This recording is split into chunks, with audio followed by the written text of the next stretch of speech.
The 50th anniversary of NASCAR continues today at the most historic track in motorsports, the Indianapolis Motor Speedway. And it's taken only 5 years for the Brickyard 400 to become a NASCAR tradition. Before there was the 400, the dream of winning the Indianapolis 500 brought some of NASCAR's best to the Brickyard. After winning the last race on Daytona Beach in 1958, Paul Goldsmith became the first NASCAR driver to race at Indy later that year. Cale Yarborough drove in 4 500s, including a top 10 finish in 1972. The Alabama gang migrated north to Indianapolis. Despite spinning in practice, Donnie Allison won Rookie of the Year in 1970 and finished 6th in 1971. The great Bobby Allison would follow his brother with 2 starts in 73 and 75. Today, these drivers do not have to race Indy cars to win at Indianapolis. They have their own race, the Brickyard 400. And for the past 4 years, some of NASCAR's best have captured the PPG Trophy. In 1994, Jeff Gordon fulfilled a dream by winning in his home state. The next year, Dale Earnhardt. In 1996, Dale Jarrett. And last year, Ricky Rudd became the 4th driver to put his name on the trophy. Today, the most popular sport converges at the most famous track. It's the Brickyard 400.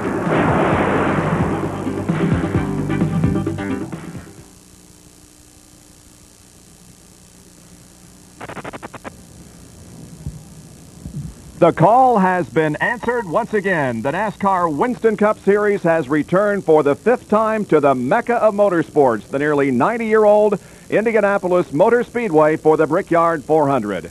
The stories that have developed here in the last 3 days are many. Here's Bill Weber.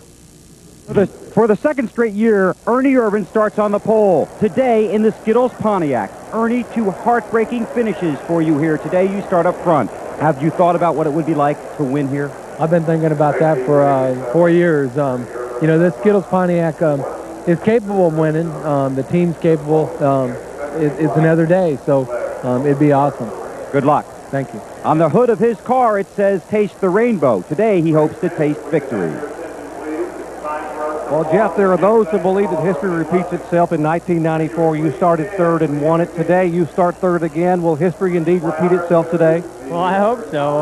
That would be nice. I mean, I definitely feel the confidence that we had in 94. We've got a great race car. We've got some momentum coming out of Pocono. And, you know, if we can have great pit stops like we did last weekend, anything's possible. But I feel really good for the start of this event, and we'll just have to work real hard and see if it's ours today at the end. Mark Martin is strapping on all the paraphernalia necessary to do 400 miles here. 4 different times he has won in 1998, and 3 of those times from the same starting spot as here. 7. What about today? I hate to think about it, man. This could be a big day in our careers, and it's, you know, the Sin Power car is running great. The team is pumped up. I'm pumped up. We're looking forward to this race. We've been competitive so far, and we think we might have a shot at it if things go our way. All right, thank you, guys. Hi, everyone. I'm Bob Jenkins, and the Hoosier skies are sunny. Around 350,000 spectators are here, and in just a few minutes, the command to start engines will be given. 43 have survived the preliminaries and are ready to challenge this flat 2.5-mile rectangle, whose surface has been changed from crushed stone in 1909 to bricks in 1911 to today's asphalt. But back in 1909, it was a tough place to race, and it remains so today for anyone who tries to conquer her. We're almost set to go racing. All the cars are lined up on the main straightaway, and they are set to challenge this track for 160 laps. That's 400 miles in the Brickyard 400. All of those 43 drivers are hoping to duplicate what has been done here by Jeff Gordon, Dale Earnhardt, Dale Jarrett, and Ricky Rudd. They have driven to victory here in the first 4 Brickyard 400s. But the challenge is a great one. They have to put aside all of the thoughts about the Indianapolis Motor Speedway and about the possibility of walking off with the largest purse in NASCAR history here this afternoon. All 43 cars ready to go here at the Brickyard 400, and Benny Parsons will join me in the booth today. Can these drivers put aside the fact that this is Indy? No, they have to. They have to forget all this we've talked about for the last 3 days. They got to forget about the hype and concentrate on running a race. If they don't, they're going to do something stupid. Well, we're about to join the Speedway public address system and Jim Philippi, who will introduce the individual who is going to give the command to start engines here this afternoon. I think it'll be a bit of a surprise to you. Jim Philippi of the Track PA system. Here to give the command to start the running of the 5th Brickyard 400 is the president of NASCAR, Bill France.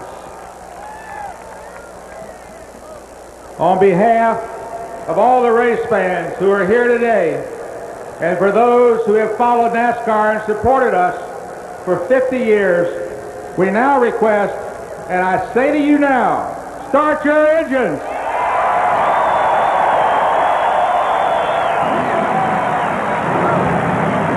Bill France, present with your charge. Gentlemen, start your engines. As the balloon, yellow, green. Well, Bill France Jr., and a little different command than we're used to. Was there some intent in that? Well, this is NASCAR. I mean, this is 50 years. You only get a chance to do this every now and then. Such a special day for you, for NASCAR. You know, when I wonder, do you realize that you were the first non-Holman in many, many years to give that command? Well, it's very nice, but the Holman set a great tradition. It would have been nicer today if my father had been here to do this today. That's the only thing that I really regret. But be as it may, it's a great day. The life's got to go on, and we're looking for an exciting race. Jerry Punch, I have no doubt that somewhere Bill France Sr. is sitting and watching and smiling. Boy, indeed, Jack. You know, Coach Joe Gibbs, they say sport is about people and human emotion. You've coached in 4 Super Bowls, but this today has to rank right up there. Jerry, I was trying to put it in perspective. This is 2.5 times the size of any crowd that I coached in front of them in a Super Bowl. And if you think about it today, I have a chance, our team does, to win 20 times the money that we ever had an opportunity to win in a Super Bowl. So the Lord's blessed us with a great experience. We're going to try and have a great day today, and it's a thrill. So it's one of the great experiences in sports. Best of luck, Coach. Thank you. It is a great experience in sports, and ABC Sports presentation of the Brickyard 400 being brought to you by Genuine Chevrolet. The cars more champions trust. Pennzoil, specially formulated for today's stop-and-go driving. Stop, go, Pennzoil. Miller Lite, new label, same great taste at Miller time. And by Napa Auto Parts, we keep America running. Repeating the good news from yesterday's accident victims. Engines getting warmed up on the grid. Let's take a look at the starting lineup. The pole sitter is Ernie Irvin in the Skittles Pontiac, qualifying at a new track record, 179.394, alongside the third winner of the Brickyard 400, Dale Jarrett in the Quality Care Service Ford Credit Ford. In the second row, it'll be Jeff Gordon, the inaugural winner, and Kenny Irwin Jr., the hometown favorite.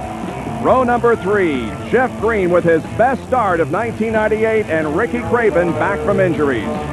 In the fourth row, it'll be Mark Martin. Many think he can win the race, and Terry Labonte, a 2-time NASCAR champion. John Andretti raced many years here in the Indianapolis 500. Bobby Labonte finished second here last year. Sterling Marlin starts in the 11th position inside row number 6 alongside Jeremy Mayfield, who led points for a while. Jeff Bodine didn't make the race last year, and Rusty Wallace alongside of him in the 7th row. Row number 8, a rookie, Buckshot Jones. Mike Skinner flanks him in the 8th row. Joe Nemechek starts in 17th spot in the Bell South Chevrolet, and then Dick Trickle. The 10th row consists of Ken Schrader in the Skoll Chevrolet and Robert Presley in car 77. In row 11, Jimmy Spencer and Wally Dallenbach, his second ride in the 13 car. In row 12 this afternoon, Kenny Wallace, Square D Ford, and Bobby Hamilton. In row 13, Steve Park, his first race back from injuries, and Steve Grissom. In row 14, Ricky Rudd, the defending champion of the Brickyard 400, and Dale Earnhardt, 7-time Winston Cup champion. In row 15, Michael Waltrip and Ward Burton. In row 16, Rich Bickle and Dave Marcus. Back in row 17, we find Kyle Petty and Jeff Burton. In row 18, Chad Little and Morgan Shepherd. Row 19, 1989 champion Bill Elliott and Ted Musgrave. In row 20, Johnny Benson Jr. and Brett Bodine. In the 21st row, Jerry Nadeau and Rick Mass. And Darrell Waltrip will start 43rd here this afternoon in the Monte Carlo. Let's go down to Jackaroo. Bob, the track temperature is 123 degrees. That will relate to how the tires perform. But Goodyear has brought an excellent tire, so much so that some teams are experimenting with the possibility under green flag conditions to only take right side rubber, Jerry.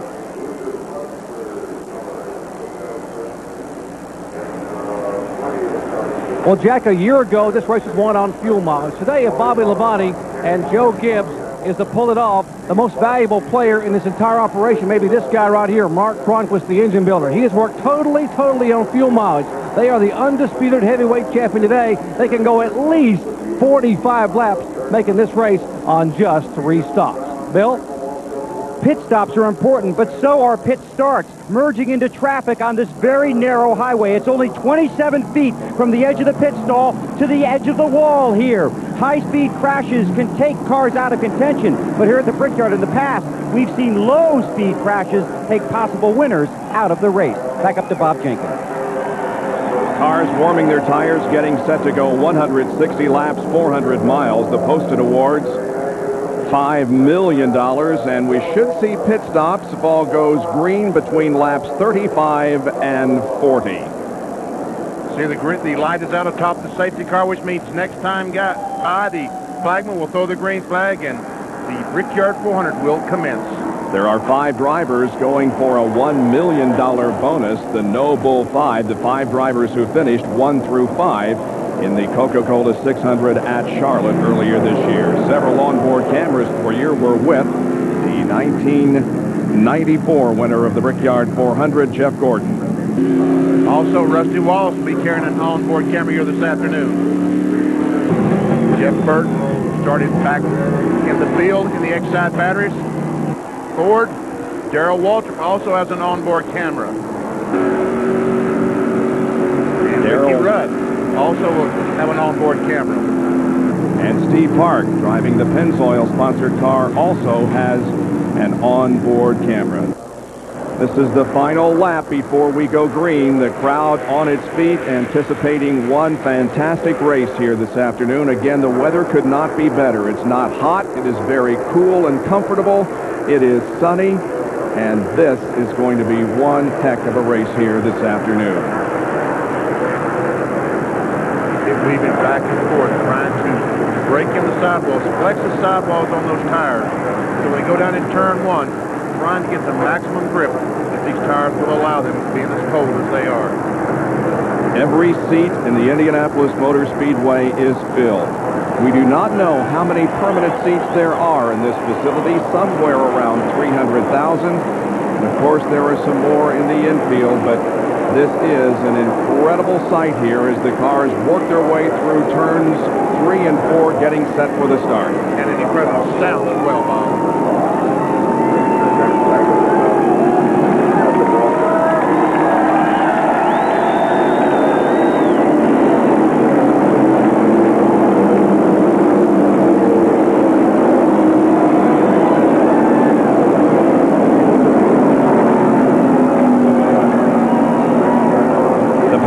Comes off corner number 4. It makes the hard left to pit road. Now the field is in command of Ernie Irvin, the pole sitter for the 5th Brickyard 400. And the race is on.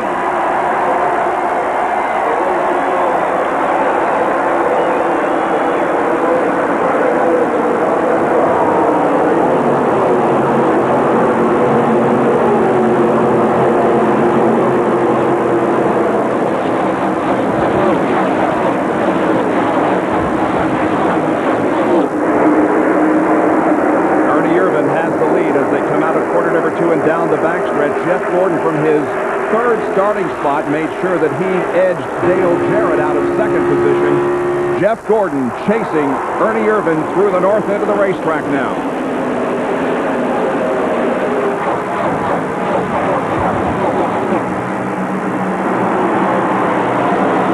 Turn 4, we come down the start finish line. Ernie Irvin will lead the first lap of the 1998 Brickyard 400. The last time he led a NASCAR Winston Cup race was at Bristol in March of this year, and that is the 90th lap that Ernie Irvan has led in competition here at Indianapolis. Dale Jarrett coming to third position now, closing in on Jeff Gordon just a little bit, as the rookie Kenny Irwin will be shown in fourth spot, and this young man has a lot riding on his shoulders here today, but he's doing a fine job here in the early going. Fourth spot for the Robert Yates team. See Ricky Craven back in the fifth spot. Jeff Green is now sixth. Bobby Labonte is seventh.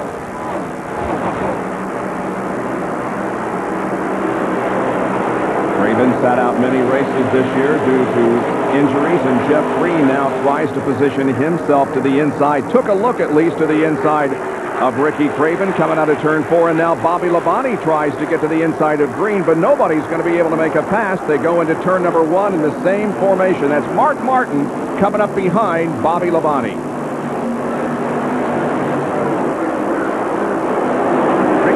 Not able to get his car down as low as I think he needs to be in these corners. He's a little bit above that white line as Jeff Green once again is trying his best. Bobby Labonte is trying to follow, and Mark Martin also. Look at Jeremy Mayfield. They form a drafting line at the end of the backstretch, and Green is able to get by Craven, and now Bobby Labonte is going to be able to do so coming out of the second corner or third corner rather, and into the short chute, but Craven is trying to hang on here. Now Mark Martin will go inside of Ricky and bring Jeremy Mayfield with him. John Andretti, Rusty Wallace, Terry Labonte. Well, they get you hung on the outside. It's almost like vultures, isn't it? Will not let you down to the bottom side of the racetrack.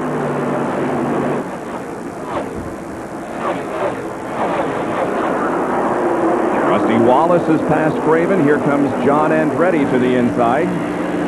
Right along with Rusty Wallace right now. Is Rusty's going to try to make it? No. I thought he was going to try to make it 3 abreast. He decided better of it. Andretti moved to the inside to block Rusty Wallace from making that pass. Down below that white line, there are rumble strips there to the left on the very inside of the corner. You want to stay away from those. You see that Jeremy Mayfield has gone by Mark Martin. Put Jeremy now in the 7th spot. Now we see Bobby Labonte making a move on Jeff Green, the battle for the 5th position. That's Labonte in the green, 18. Jeff Green in the 46th car. And the bright red stripe at the bottom of the air dam on the front of the car indicates that that driver is, among the 5, eligible for the $1 million bonus in the No Bull 5. Bobby Labonte again looks to the inside of Jeff Green. Down the backstretch, Labonte makes the move as they go into turn 3. Takes over the 5th position.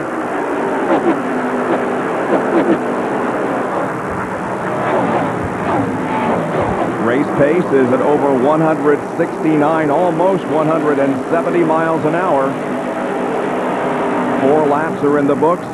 Back up front, it is still Ernie Irvan showing the way over Jeff Gordon and Dale Jarrett, and coming back there in 4th position, a few car lengths behind Jarrett, is Kenny Irwin Jr.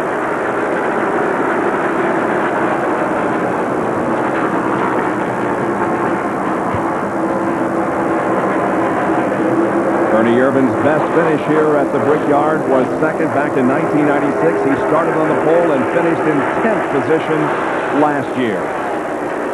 It's amazing how well Ernie Irvan gets around this racetrack.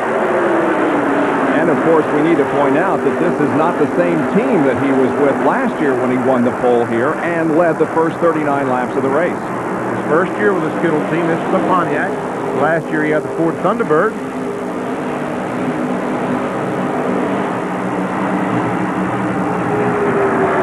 I'll tell you that Jeremy Mayfield now has passed Jeff Green to go into the 6th spot.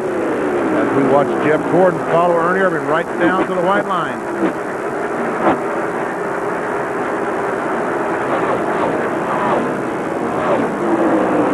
Jeff Gordon will celebrate his 27th birthday on Tuesday.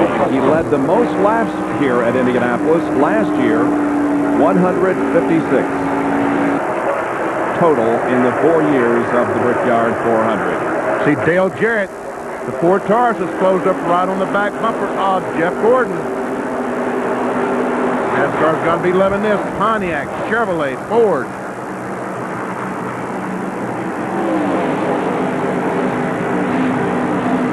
Ernie Irvan comes down and completes 7 laps.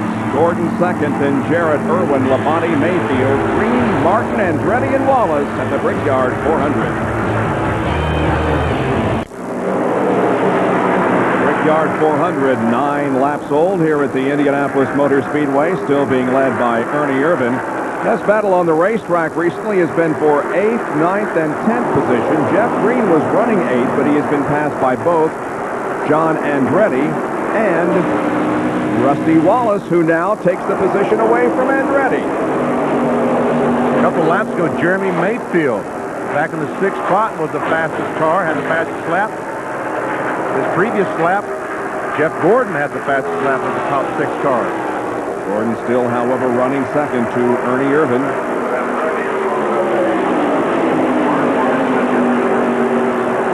And guys, as expected, Ernie Irvan likes the way his car is operating right now. In fact, since the drop of the green flag, absolutely no radio communication between he and Ryan Pemberton. Check the speeds here for you at the line. Well, looks like all the way down to Mark Martin is going to be the fastest car that last lap. Dale Jarrett second. Jeremy Mayfield with the 3rd fastest lap. Mayfield now positioning himself to take the spot away from Bobby Labonte, and he does. That's 5th spot, Jerry.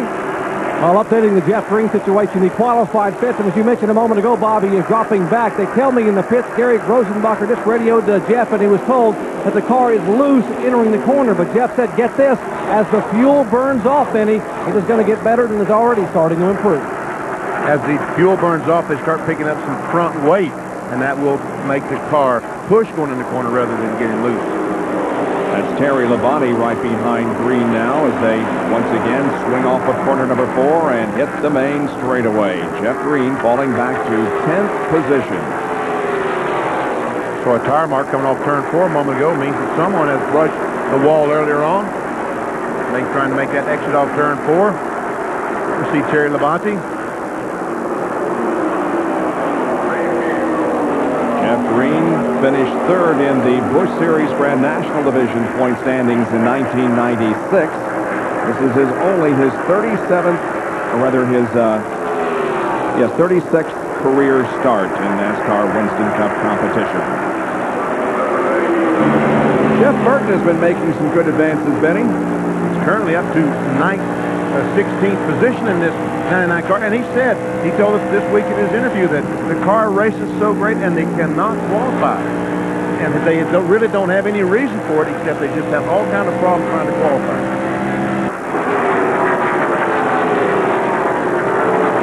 There is Jeff Burton moving up to 14th position now. As a matter of fact, Jeff Burton, he started 34th and has worked his way up to 16th. Not a real surprise, though. This guy has been on a hot streak of recent. It's Jeff Bodine running right ahead of him. As a matter of fact, Jeff Bodine is running 13th, so we put Jeff Burton in 14th, closing in on 13th. And let's remind you about the No Bull 5 drivers, the 5 eligible as a result of finishing 1 through 5 at the Coca-Cola 600. There's Jeff Bodine in 13th place, the 7 car. Yes, that's Jeff Gordon, Bobby Labonte, Rusty Wallace, Mark Martin, and Dale Jarrett. Correct. And Jeff Burton goes by, takes over that 13th spot. They win $1 million if they can come home the victor here this afternoon. Still much the same up front. The first 3 cars are in line. Then a few spaces back to Kenny Irwin. But hot on his heels is Jeremy Mayfield.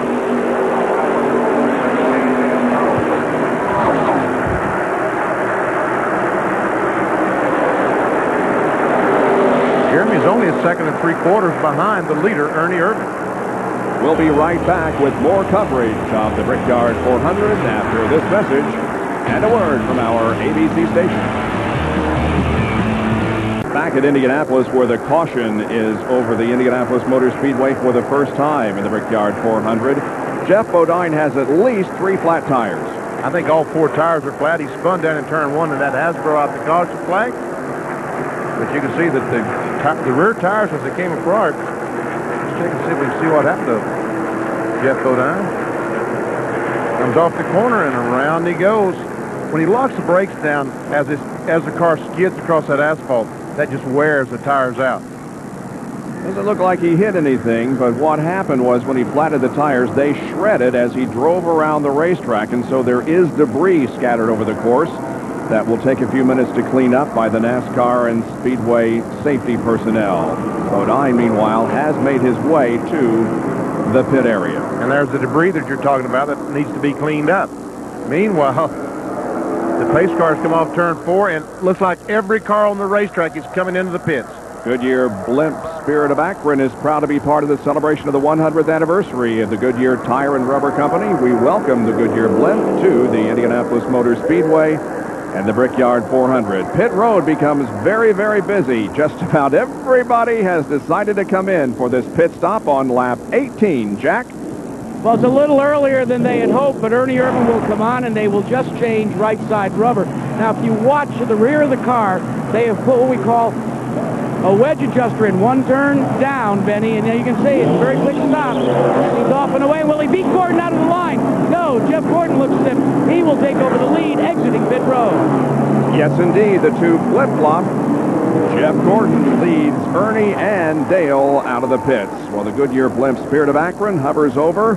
Goodyear invites you to sign on to its website at www.goodyear.com to learn more about the Goodyear Blimp fleet. A huge crowd on hand here at Indianapolis for this running of the NASCAR Winston Cup race. We'll take a break and be right back with more.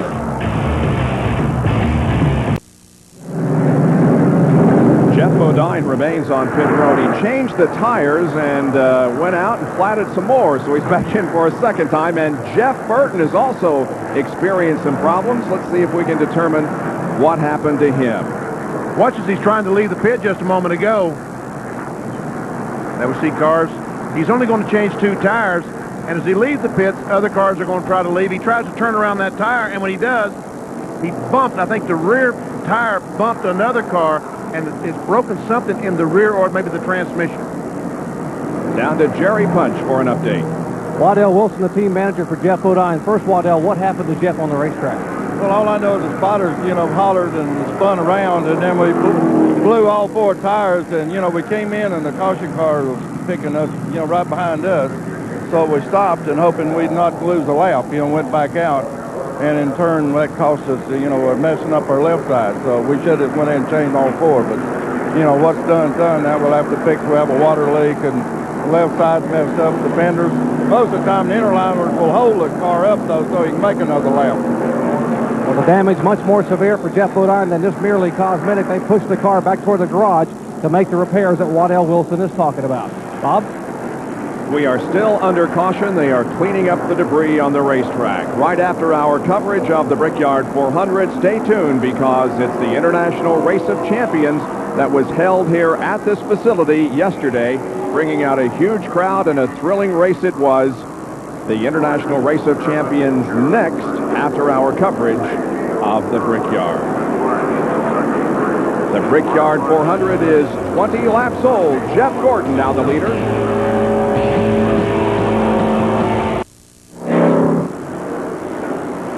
Back at Indianapolis, the green will be coming out soon. Let's get a quick report from Bill Weber. Clearly one of the best race cars on the track, from 34th to about 13th, Jeff Burton, but now you're out of the car behind the wall. What's the problem? I guess it broke feels like it broke a transmission. It was either transmission or rear end gear. It's a real shame. Next side forward was really fast, and they don't pay you for running fast, they pay you for finishing well, and we didn't do that very well. Okay, he had some contact on pit road with Dave Marcus. Field will be getting the green in just a few moments. Jeff Gordon is now at the front of the line, with Ernie Irvin running second, followed by Dale Jarrett, Jeremy Mayfield, and Kenny Irwin. We saw that Ernie Irvin changed 2 tires, but Gordon beat him out, so that means obviously that he changed 2 tires as well. I would guess that most of these cars up front did in fact change 2. And the pace begins to accelerate here. Pace car heads for pit road, and we're going to be back to racing here on lap number 23 as the crowd stands and cheers as Jeff Gordon leads them down for the restart.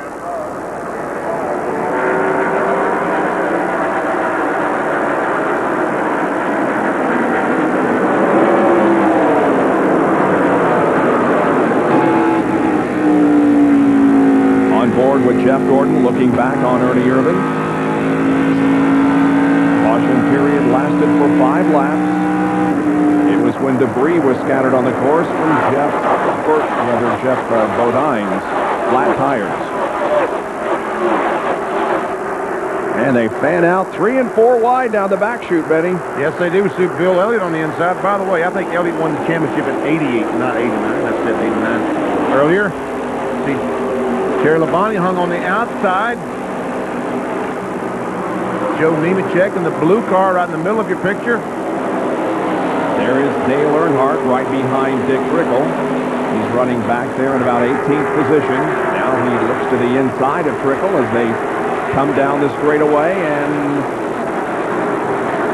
looks like he's going to pick up the spot and possibly bring Joe Nemechek in the 42 car with him. Boy, you saw Nemechek dive in there as quick as he could, trying to cover that spot before Trickle could get down. As we see Ward Burt get on the inside of Wally Dallenbach. That's Burton in 22, Dallenbach in 13, Labonte in 5. And once you get your nose to the inside of the car ahead of you, you can often clear the way for the car behind you. That's basically what's happening as we see the 13 car has now lost 2 more positions. So Wally Dallenbach needs to get to the inside of the racetrack and back down on the inside line, or he's going to lose more spots. Oh, Terry Labonte very, very loose coming out of the corner. And look at them go around Ken Schrader and Wally Dallenbach. Oh, Schrader's very, very loose. Looks like Schrader might have a problem, and cars just ducking right and left. Schrader does have a problem in the 33 car. He's right in the middle of the racetrack, and they're trying their best to miss him as they go down the straightaway. Man, oh man, something is wrong with Ken Schrader's car. Everybody took evasive action to get him around him. Now Sterling Marlin and Dick Trickle trade some paint as they move through the second turn. Meanwhile, Rusty Wallace is making a move, trying to take over 5th position from Kenny Irwin Jr. And we see that Ernie Irvin has lost a couple of spots. Jeremy Mayfield is in the 2nd spot. Dale Jarrett in 3rd, but Ernie back in 4th, and now Rusty in 5th. Jeff Gordon continues to lead with 24 laps completed. That last lap, the fastest car on the racetrack was the car second in line there. Jeremy Mayfield ran a lap at over 170 miles an hour. Here comes his teammate Rusty Wallace and Irwin and John Andretti.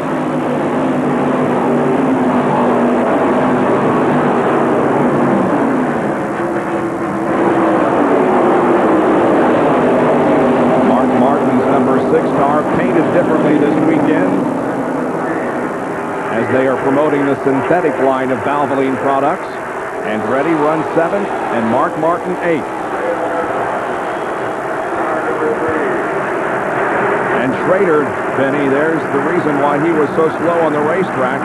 Maybe had a tire go down. He came in for a change of right side rubber, and he's back on the racetrack. Looks like he's going to lose a lap.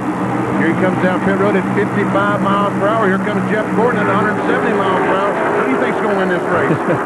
Little doubt about this contest. Ken Schrader is going to lose a lap, and of course they use the exit road to build up speed and blend with the others at the exit of turn number 2. Jeff Gordon has built himself up a little bit of a lead here. It's just about a half second over Jeremy Mayfield, and by the same token, Mayfield with about a half second advantage on Dale Jarrett.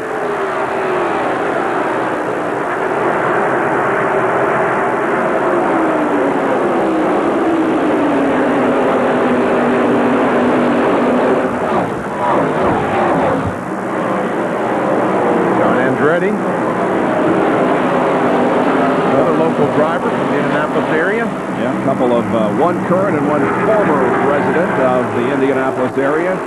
Kenny Irwin spends time down in the Carolinas to be close to the racetrack, but his real home is here in Indianapolis, and John Andretti, by the same token, raced out of this city for many, many years.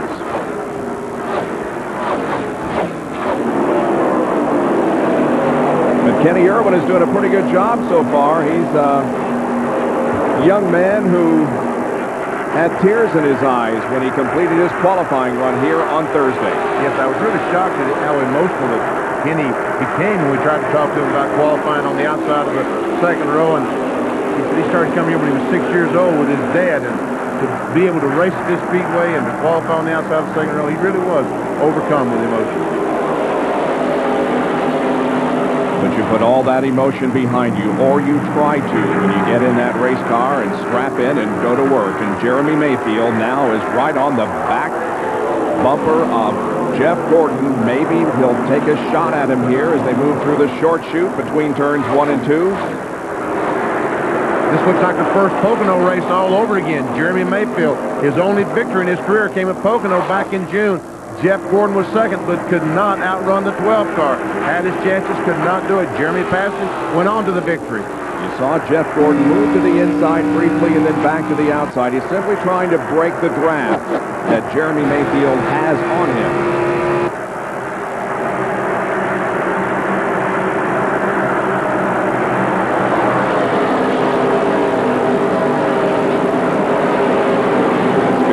To, let's see again, Gordon just trying to break that draft. Let's go to the pits for a report from Jerry Punch. Now, let me show you what may have ruined Kenny Strader's day. A small puncture in the right rear tire. This small piece here has been punctured. The right rear tire was going down. He came on the pit road, changed 2 right side tires, but unfortunately lost the lap. His chances of victory may have gone away. Bob? Still watching this battle up front as Mayfield and Gordon are running very close to each other. And Dale Jarrett is getting closer and closer to this front two. There we see Jarrett back in third spot. Jeremy Mayfield, the only one of the top 3 cars right now that doesn't have a chance to win the Winston Noble $1 million. And Benny, one of the problems here at Indianapolis is the difference between running really well and really badly is so very narrow that minor changes can make a car get as much as a quarter of a second quicker. That's the case with Jeremy Mayfield. He was complaining that the car was a little pushy. Even the nose wanted to point to the wall. During his pit stop, they adjusted on the car, and now they've loosened it up. And according to Paul Andrews, they've freed up the car. Mayfield likes it much better. The graphic shows you that the interval was about a second and 5/100 a few laps ago, but now it's down to less than half a second. Dale Jarrett to Jeff Gordon.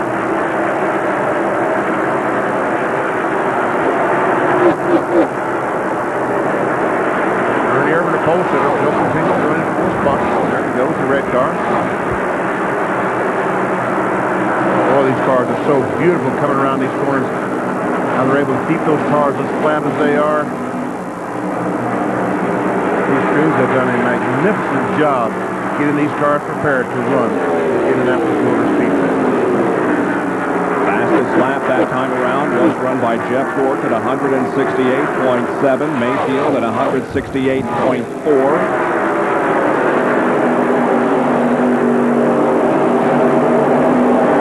May be content here to follow Jeff. You know he isn't content. He's a race car driver. He wants to be up front leading the race. He evidently feels like right now it's in his best interest to follow Jeff Gordon.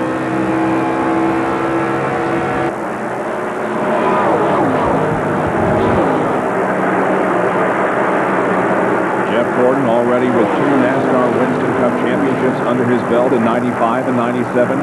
Was the youngest driver to ever win 2 NASCAR Winston Cup titles at the age of 26. Let's check the speeds this time at the line and see. That time Dale Jarrett out of the top 3 was quick. Now we go back to Mark Martin, and where we find the fastest time. The car that's running in 8th spot. Dale Jarrett was the 2nd fastest car. John Andretti the 3rd. Jack Arute has a report on Jeremy Mayfield still trying to chase down Gordon. Bob, remember when I told you how the car had that push early on? Well, here's what happens to the right front tire when you've got to push at Indianapolis. You keep turning, it keeps going out towards the wall.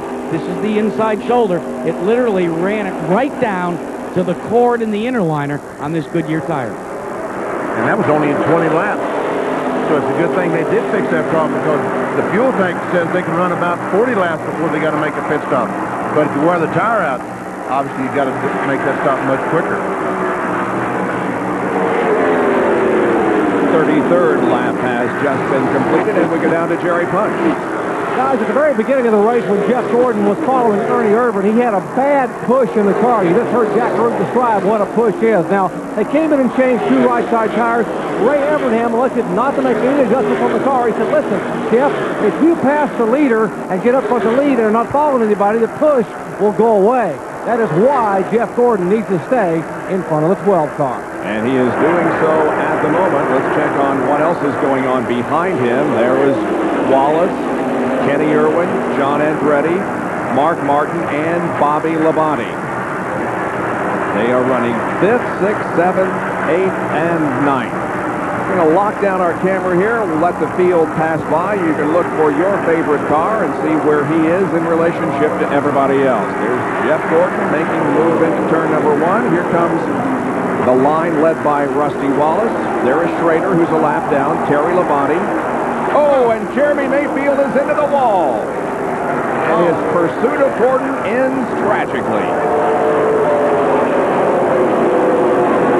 Heavy damage to the front end of the number 12 Mobil 1 machine.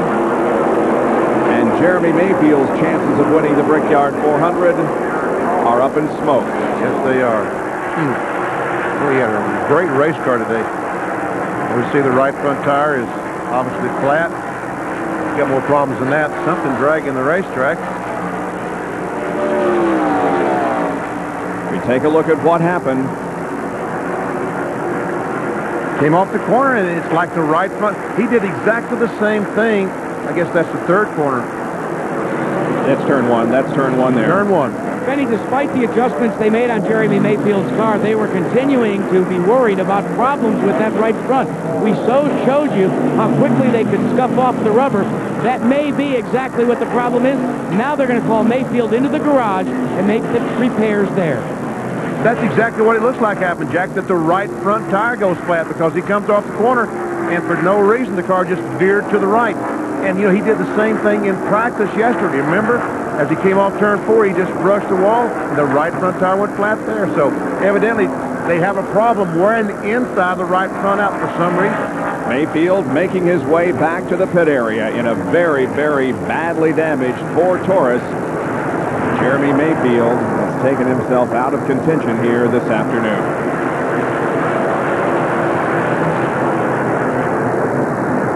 The caution light is on for the 2nd time here this afternoon.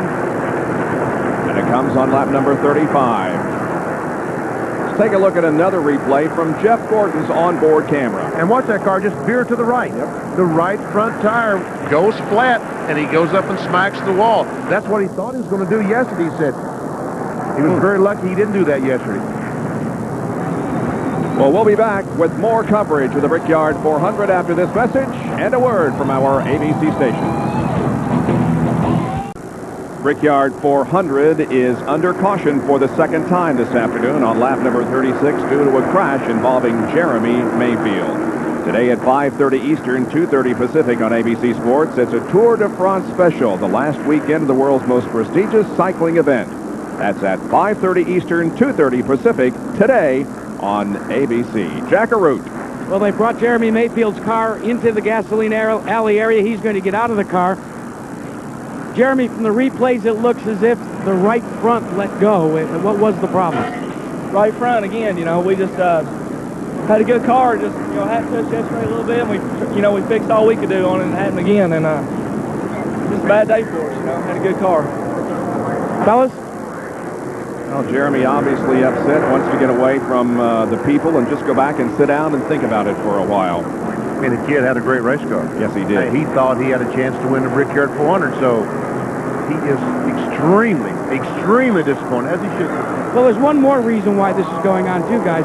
You know, everybody runs the Goodyear tire. And, you know, we talk about how you try and have proprietary information. Well, when you see a problem like that, they try to debrief the driver and make sure that it's not a problem that is inherent to the Goodyear tire. We don't think it is. We think it's just a case of, as you know, Benny, you can mess with tire pressures, and sometimes you can go just a little too far. But that's why they want to talk to Jeremy and make sure that anything he feels or felt or experienced with those two tires isn't something that's inherently wrong with the tire. Above the Indianapolis Motor Speedway floats one of America's most enduring corporate images, the Goodyear blimp. Today, the Goodyear blimp Spirit of Akron is helping ABC provide an aerial view of the action below on the racetrack. And flying in beautiful blue Hoosier skies here this afternoon. Well, pit road is open. The Jeremy Mayfield car has been there, but now it's back behind the wall of the garage area, and so that opens up pit road for those who choose to come in for service, and we anticipate a busy pit road once again. Here comes Jeff Gordon leading Dale Jarrett and Ernie Irvin and Rusty Wallace and others down to the pits. We see the green flag waving. We see the NASCAR official waving the green flag. That tells the field that pit road is open. They can come down and make their pit stops as long as they don't speed on pit road. We see Earnhardt stopping in his pit. Looks like every car on the racetrack has come in. Gordon at the top of your screen, then Jarrett and Ernie Irvin on the bottom. Gordon arrives first in his pit as they go to work on the right side of the cars. Ernie Irvin just now arriving. He is pitted down toward turn number 1. No changes whatsoever on Jeff Gordon's car. 4 tires on a single adjustment. There, Gordon is off the jack. 16.5 for Gordon. Now they drag race to the end of pit road. Gordon will get in front of Dale Jarrett. But a few cars, including our pole sitter, Ernie Irvin, chose to change once again right side. Looks like about 4 cars only took on about 2 tires, so that makes Jeff Gordon back there in about 5th position. We'll check them as they come around. There's Irvin, John Andretti, Terry Labonte, and Buckshot Jones.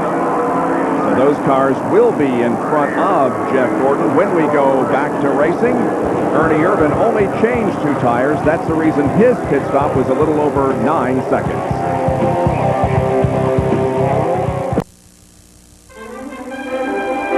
The Brickyard 400 on ABC Sports. Brought to you by Pennzoil, specially formulated for today's stop-and-go driving. Stop, go, Pennzoil. Miller Lite, who reminds you that a Miller time can be anything you want, as long as it feels good. Napa Auto Parts, we keep America running. And Team Monte Carlo, Chevy, the cars more champions trust.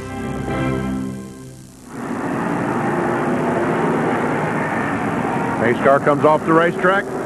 Flagman has green flag in hand, and here we go. See Schrader down on the inside.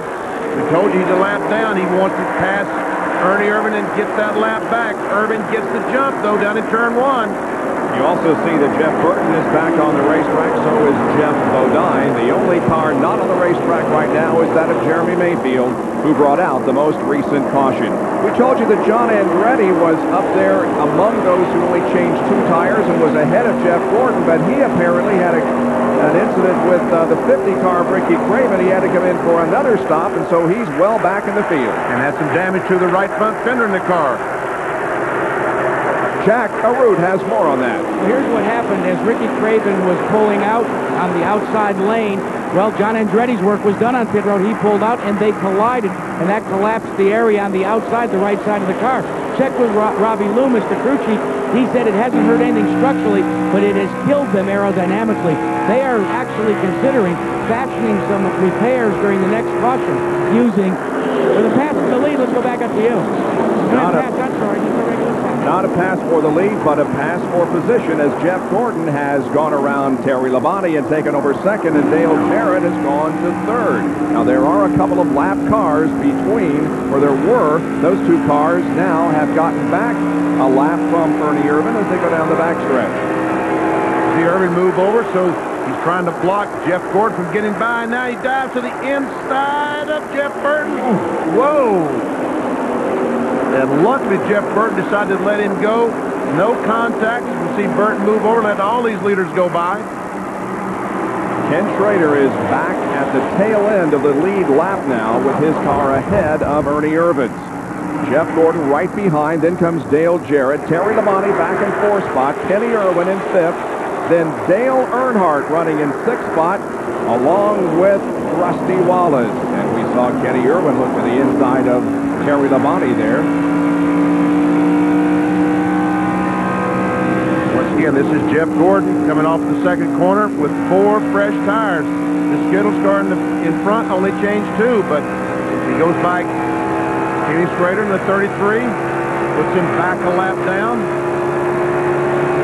Jeff Gordon has finished 8th or better in 10 of the last 11 races, including 3 wins. That's one of the reasons why he has reassumed command in the point standings. Chasing down Ernie Irvin. These guys have raced together for many laps in the short history of the Brickyard 400. They sure have. In the inaugural year, they raced side by side until Ernie cut a tire down, allowing Jeff to coast home for the victory.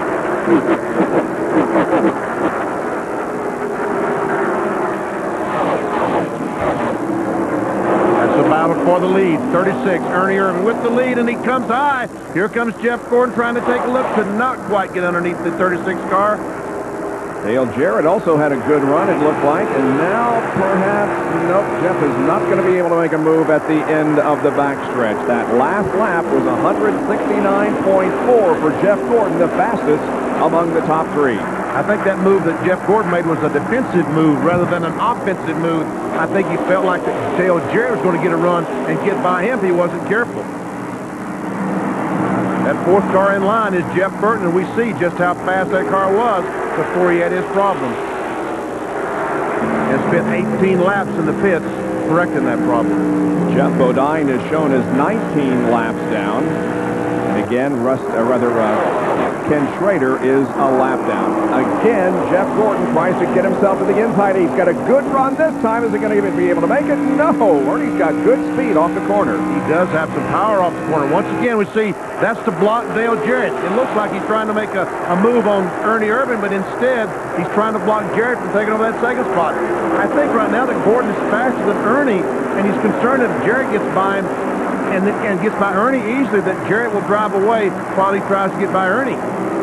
Gordon trying to protect that inside line. That's where you want to be when you get to the corner. Here they come down the straightaway. The first 3, and then Jeff Burton, who is back in the 42nd position after transmission problems. Hey, guys, prior to that pit stop... Oh! Irvin slipped. Sorry to interrupt, but he slipped big time in turn number 1, and the 3 cars behind him went around. That reminds me of the year that Dale Jarrett won the race. Going down in turn 1, exactly the same thing Ernie did in the 28 car. So Jeff Gordon now has taken the lead, and Dale Jarrett is in 2nd position. Way to hang on. He was trying to make you lose. He wanted it. That's Irvin's spotter, Irvin's crew chief, said that Jeff was really trying to make you lose because he wanted that number 1 spot. Ernie was telling that the car got loose, get in the corner is what happened to it. 5 bonus points are awarded to a driver who can lead a lap in a NASCAR Winston Cup race, and 5 more to the driver who leads the most laps. Here's what happened to Ernie. We could see just how loose that car was, and I tell you what, another look. Boy, he's very lucky that he didn't lose control in that gray stuff up there. I started to say a lesser driver would have been in that wall. Absolutely. No doubt about it. On board with Jeff Gordon, the leader now, looking back on 2nd place, Dale Jarrett.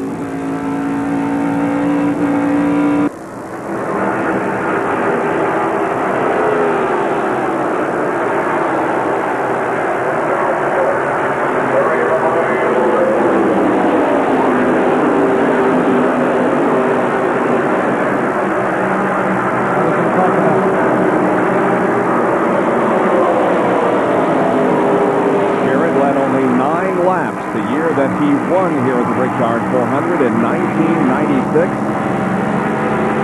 It's a total of 42 laps at the head of the field, but so far today we've only had 2 leaders, Irvin and Gordon, and 3 lead changes. Down to Jerry Punch. I started to say before we all held our breath a moment ago watching Ernie Irvan that prior to that pit stop, Dale Jarrett was no threat to be able to pass Jeff Gordon because Jarrett had such a severe push, he couldn't get the car to turn underneath Gordon heading into the corner. But they made an adjustment on the pit stop with a track bar. Todd Parrott and the crew to loosen up the 88 car. And now he would like to be able to get the car to turn underneath Gordon. However, the car will be very loose with a car behind him. And indeed, that's exactly what he's got with Jeff Burton right in on his back bumper. Yes, indeed. Yeah, that's the problem he's got right now. If his car is a little bit loose, Jeff Burton, the same thing as Jeff Gordon a moment ago behind Ernie Irvan. When that car pulls up right on your rear bumper and you're not able to get that airflow across your roof back onto that spoiler, it makes the car very, very loose. What happened to Ernie, it looks like what's happening to Dale Jarrett right now. And here's where spotters guys come into play. Todd Parrott is radioed up to the spotter area and has asked them to talk to the spotter and also on pit road to crew chief Bobby Hudson for the 99 car because he's a lap down. Say, please have him give us a little room. Tell Burton what our problem is. He's several laps down. He's not in the hunt. We'll have to wait and see if Burton backs off. Taking a look at Steve Park and Dale Earnhardt as they run 8th and 9th. Bobby Labonte running in 10th position. The number 1 car is owned by Dale and Teresa Earnhardt, and it's being driven by Steve Park, who was injured practicing for the Atlanta Winston Cup race and is making his return. He's got some damage there on the rear end of his car, Benny. Someone is running the back of his automobile. I have no idea who it was. Unfortunately, we had a camera back there. But we're not showing you very much because it's all sprinkled up and blocking the view. But Steve Park doing a great job. He started in 25th position. And Bob, he's told his crew, I think this is better than Christmas. That's what Park has said about being back in a race car, especially in Indianapolis. They took 4 tires on their first stop, 2 rights on their second. Earnhardt has moved his way forward with 2 two-tire stops. He's taken rights both times. He has a lot of laps on those left side tires. Good battle for 4th position here. Rusty Wallace has just relinquished that position to Mark Martin. So put Martin in 4th and Rusty Wallace back in 5th position. And that is Mark Martin up there in the gold-colored car. Special paint job for this race. Watch Rusty Wallace with her Tabasco Hot Zone telemetry. Down the front straightaway, 192 miles per hour. On the brakes now, back off on the accelerator. Tries to go across the short chute. Gets up to about 164, touches the brakes a little bit just to get that car down. If he doesn't touch the brake, he doesn't get down that white line like he needs to. Let's check as he goes down the back.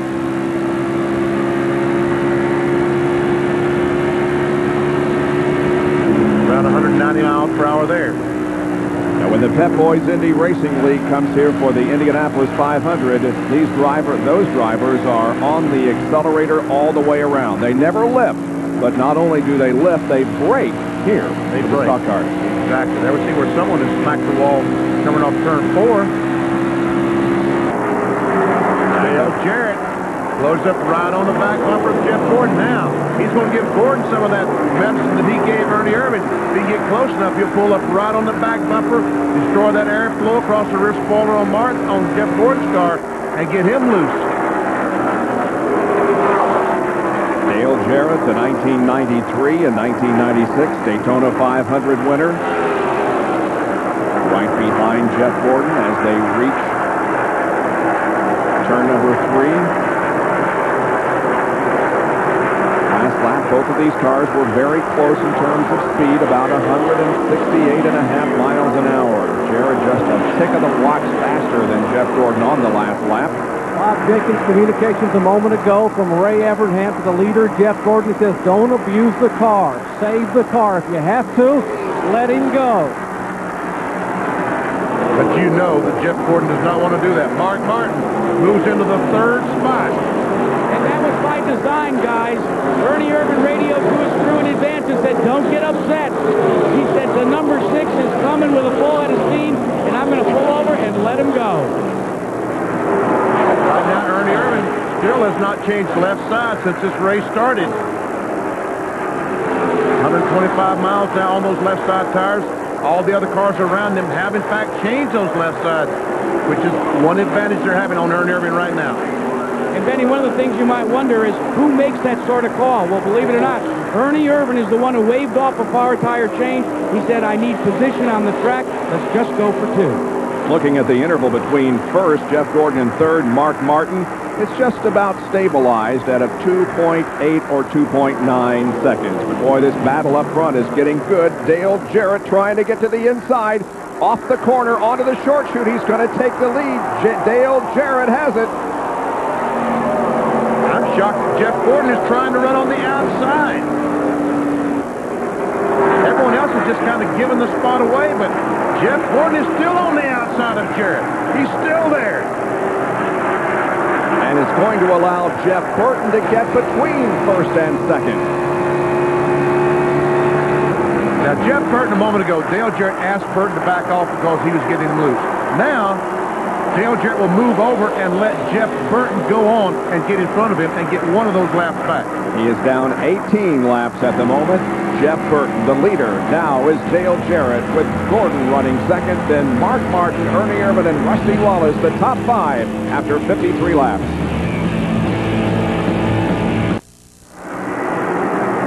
Dale Jarrett continues to lead the Brickyard 400 with Jeff Gordon second and Mark Martin. We're looking for the defending champion of the race, Ricky Rudd. We're going to find him way back in 29th position. Rudd, last year at this race, stayed out there while most everybody else came in for a splash and go, and he stretched the fuel mileage to take the victory in the Brickyard. There he is, the tied ride, following Steve Grissom through turn 1. Once again, battle for 28th and 29th.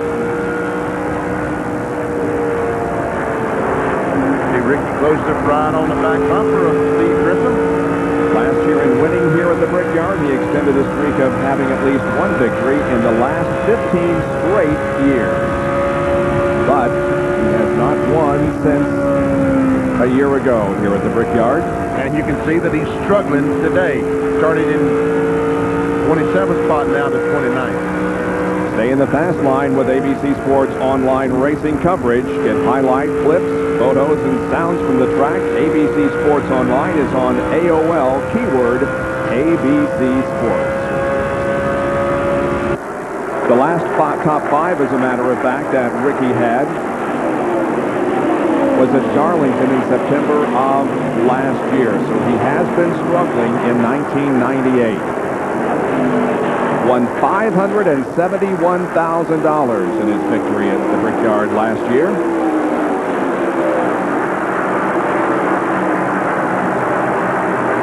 There we see a lot of cars. We see Ricky Rudd. Still behind Steve Grissom and Jeff Green. Green ran so well there at the start of the race, staying up in the top 10, but now he has fallen back here to the 27th position. Darrell Waltrip right behind Ricky Rudd. See the 3 abreast going down the corner. There we see the leader once again. You know, someone asked me this week, do you think somebody's going to win the Winston Million, the No Bull Million? Right now, the No Bull 5 cars, Jarrett is leading, Gordon is second, Martin is third, Rusty is fifth, and Bobby Labonte is ninth. I think it's going to be one. Odds are pretty good, aren't they? Here's the 7th place car of Dale Earnhardt. 10th place car. I'm sorry, 10th place car. He's about 11 1/4 seconds behind the leader, Dale Jarrett. Last time we saw Earnhardt, he was almost on the back bumper of his car, the Steve Park Pennzoil car, and Park has pulled away from his boss by about 3 seconds. Benny Earnhardt's a little tight off the turns, a little tight. Now remember, he's got those left sides that he started the race on. He's changed right 4 times they hit it. Earnhardt, of course, drove the victory in this year's Daytona 500, and with that win, he ended a 59-race winless streak. He comes into this event 9th in the point standing. Sterling Marlin running right behind Dale Earnhardt. Bill Weber talked about Earnhardt getting a bit tight off the corner in our ESPN hour-long show before our ABC show today. I talked about the air getting under the front of the car, and that's what happens when the air gets under the front of the car and come off the corners. It becomes very difficult to get those cars to turn. Ken Schrader Lost a lap early in the going, is still a lap down in the 39th position. There are 38 cars on the lead lap. Here is Ward Burton. He started in 30th position and now finds himself 12th in the MB&A Pontiac. Kenny Wallace is their next car, the Square D, the yellow car, the Square D automobile. Kenny is currently running in the 13th spot. And he essentially told us earlier in the week here at the Brickyard, Rusty slows on the backstretch. Rusty Wallace drops out of the groove and moves very slowly into turn number 3. What could be wrong with Rusty? The right front tire is flat. Yes, indeed. The same thing that happened to Jeremy Mayfield. And it's a long way around to pit road. I'd say the same thing. Obviously, it was the same thing that happened to Jeremy because Jeremy smacked the wall. Evidently, Rusty, as Jeremy did in practice yesterday afternoon, felt the tire going down and backed off before he hit the wall. Moving through turn number 4 now. He's going to see the entrance to pit road in just a few seconds. But boy, what a helpless feeling to see everybody racing by at 170 miles an hour while you enter your pit to get the tire changed. If Rusty could have had the flat tire coming off turn 4, he might have saved getting lapped. But obviously, as he comes back to the fence as slow as he's going, he will be lapped before he gets back on the racetrack. Moving down, he's one of those. That red stripe at the bottom of the front of the car indicates that he is one of those eligible for the Noble 5 and the $1 million bonus if he can win here this afternoon. His chances have taken a serious setback. They go to work on the right side of the car while they add fuel. They're going to come around and change all 4 tires now. And guys, when you look at the tire that came off on the right front, you'd have to believe that it is a similar problem because it's the inside shoulder that exploded. Wallace moves back out onto the racetrack, but more than a lap down to the rest of the field. So Dale Jarrett continues to lead by about 2 3/4 seconds over Jeff Gordon. We'll be right back with more coverage of the Brickyard 400 after this message and a word from our ABC station.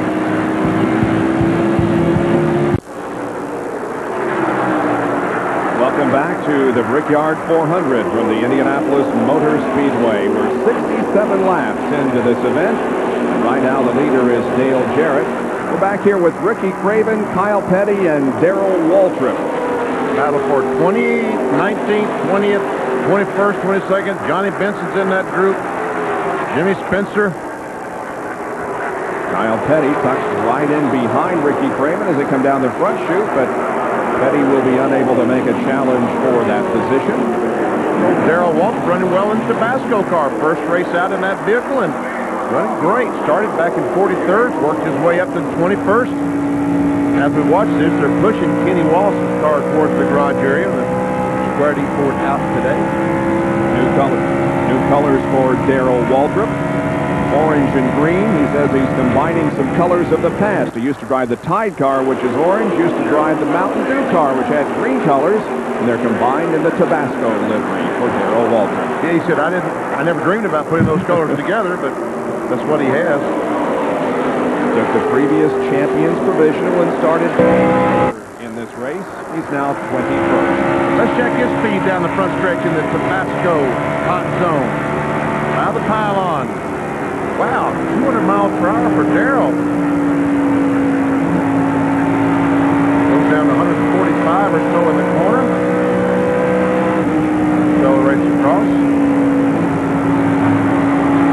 Darrell is touching the brake with his left foot, but our light is not indicating that. Let's see down the back stretch. He can accelerate up to 195 or so.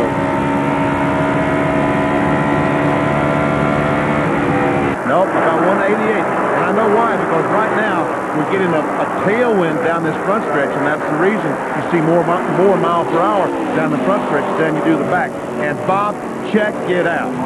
Steve Park is doing a fantastic job. He's up there challenging Ernie Irvan for that 4th position. He was on one of our shows that we did on ESPN during the past few days, and what a cool customer he is. He really is, and is he excited about being back? 3 or 4 months he's been sitting home watching this race on TV, not being able to compete after that crash in Atlanta.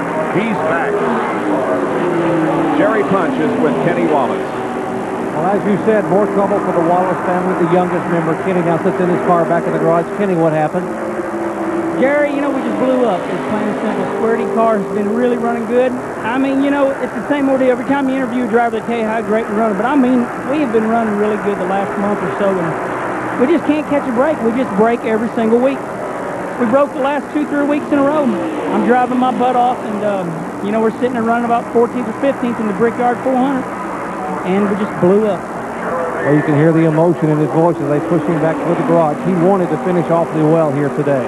He all but told us in the last few days that this would be the final year with him with this current team. He's going to look for something else and allow the team to look for another driver. Terry Labonte challenging Kenny Irwin for the 7th position.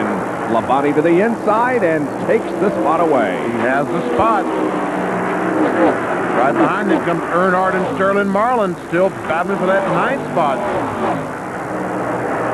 We've seen a pretty good gap between Sterling Marlin and Ward Burton, the 11th place car. Kenny Irwin's going to, looks like he's going to try to do the same thing to Terry Labonte that he did to him, get him loose, try to get up on the back bumper.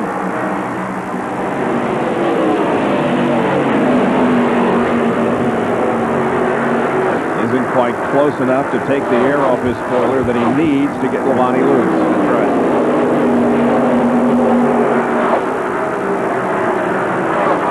Meanwhile, here comes Bill Earnhardt and Sterling Marlin charging ahead.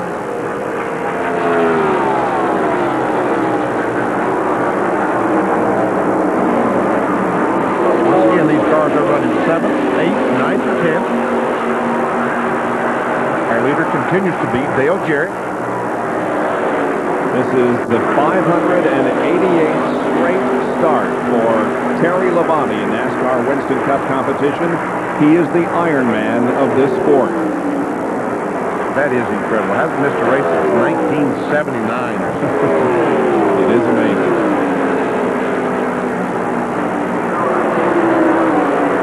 Terry finished 3rd in the Brickyard 400 last year and took the point in 1996, rather. Finished 3rd in 96 and took the points lead. He, of course, went on to win the championship. Steve Park trying his best to catch Ernie Irvin and get by him, take over that 4th spot.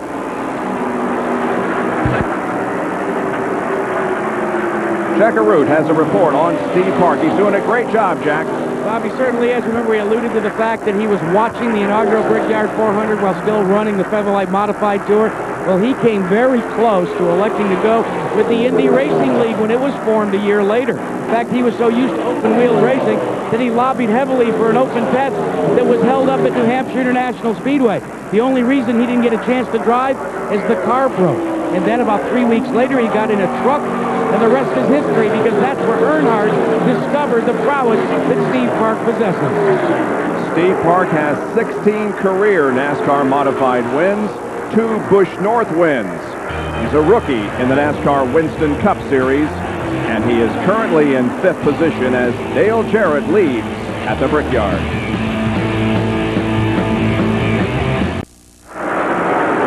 Back at Indianapolis, where 76 laps have been completed in the Brickyard 400. The race is 160 circuits. Dale Jarrett continues to lead. This is a good battle here involving Kenny Irwin, who's 9th, Dale Jarrett, rather 8th, Dale Earnhardt is in 9th, and Sterling Marlin running in 10th position. It is a good battle. And we're going to be seeing some pit stops by the leaders pretty soon. We've seen several cars already make pit stops. So Joe Nemechek was in. Buckshot Jones was in. These 3 guys are running about 23 seconds behind the leader of the race. There's Terry Labonte, Irwin, Earnhardt, and Marlin. And guys, if we get pit stops under green flag conditions for the first time today, watch as the crews go to work with an internal battle. You know, you can put in 22 gallons of fuel just a little bit faster, then you can change 4 tires all the way around. A lot of teams say that's not true. In fact, the tire changers try to beat the fuel in the car, because if they can change 4 tires where fuel's still coming in, there's no penalty. So we'll be watching that. Leader should pit at about lap 8-0. Over in turn 2, Benny, Ward Burton slow. He has hit the wall. He has flattened the right side of the car. Don't know exactly where he's done it, and I don't know if he's going to be able to get back to pit road. It is a long way from right there. That is coming out of corner number 2. So he's looking at about 3/4 of the way around the 2.5 miles before he can get to his pit. See Ernie Irvin, Steve Park, the 4th and 5th place cars go by. Tell you what, if that car isn't running, he will not make it back. But Ward's best finish here at the Brickyard came last year. He finished 19th after starting in 36th position. And guys, that is very important because they have called Jeff Gordon to come in this time by, but they're waiting to see possibly if Ward Burton will make it back and they will get a caution flag.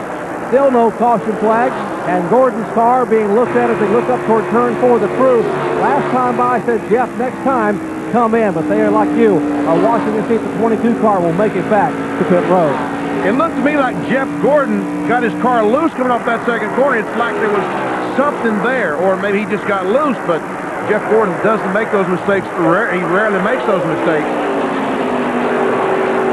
Ward Burton did make it into the turn 3 exit road, so maybe no caution here. We're watching Jeff Gordon to see if he chooses to come in for the stop.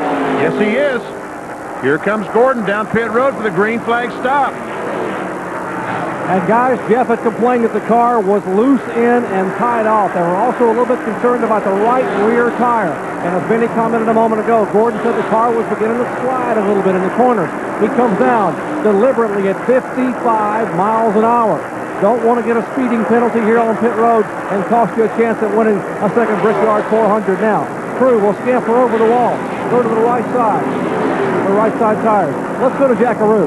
Well, Jerry, we may have a problem with our leader. The 88 just radioed in. DJ Jarrett said, I think I'm out of fuel. He's crawling around out on the racetrack right now, and it looks as if Jeff Gordon will complete his stop. Let's go back to you. All right, left side tires on Gordon's car. He is down and away, and as Gordon goes by, the quality care crew, Jackaroo, are shaking their heads back and forth, indicating they are not happy. Apparently, that may have been the case for Jarrett.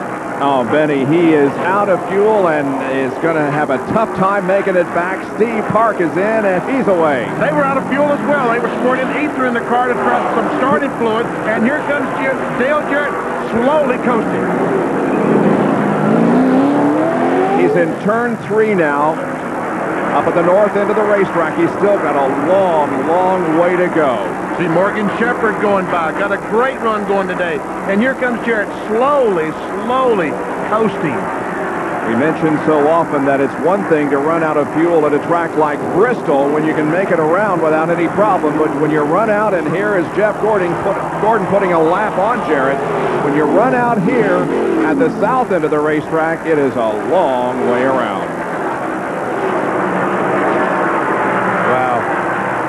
And you know, there'll be a lot of discussions because remember, I told you originally they wanted to come in on lap 80, but actually before that, about 5 minutes before that, the Barrett brothers had conferred, and originally they were going to come in on lap 7-8. If they had, Jerry Punch, it would have been plenty of time. And I think that was a break for Mark Martin. He just came in and made a 4-tire change. The good news for Mark Martin, he can make it to rush it away on one more stop. And by seeing the 88 car beginning to slow and coast, that gave them the indication they needed to pit that time by rather than pushing the envelope and possibly running out themselves. 4 tires, no adjustment on Martin. He is set to go for one more stop if we stay green. You ever see Mark Martin and Jeff Gordon? I think right now that Terry Labonte is the leader of the race. This would be for position. And Dale Jarrett is still coasting. He just now has gotten to pit road. Just now gotten there. Somebody needs to put a little bit of gas in his car so he can try to start it. I don't know if he's going to make it to his pits. Chad Little getting work finished on his car. Darrell Waltrip is coming out. And guys, he has radioed in. He said, send help. I cannot make it. So the crew just scampered down pit road. Yep. And they're going to make the 100-yard dash down there and then have to turn around and try and push them another 100 meters back. Who needs the goodwill games when you've got this? And those guys are not athletes. I mean, runners. But they're going pretty quickly to Dale Jarrett's aid. He is way up at pit in. And Dale Jarrett's chance of winning the Brickyard 400 are over. Terry Labonte relinquishes the lead to make a pit stop, Jerry. And very quietly, a good run for the Kellogg Chevrolet for Terry Labonte. Fairly routine pit stop, right and left side tires. It spent a lot of time cleaning the windshield. His windshield was covered in a lot of film and oil from something in front of him. He is down and away as the 88 crew now has run the 250 yards down pit road and are pushing for all their worth the 88 car of Dale Jarrett back towards their pits, but they are still probably at least 150 yards away. Man, oh man. Some of those guys are absolutely exhausted now. Part of the 28, this is a tag team affair.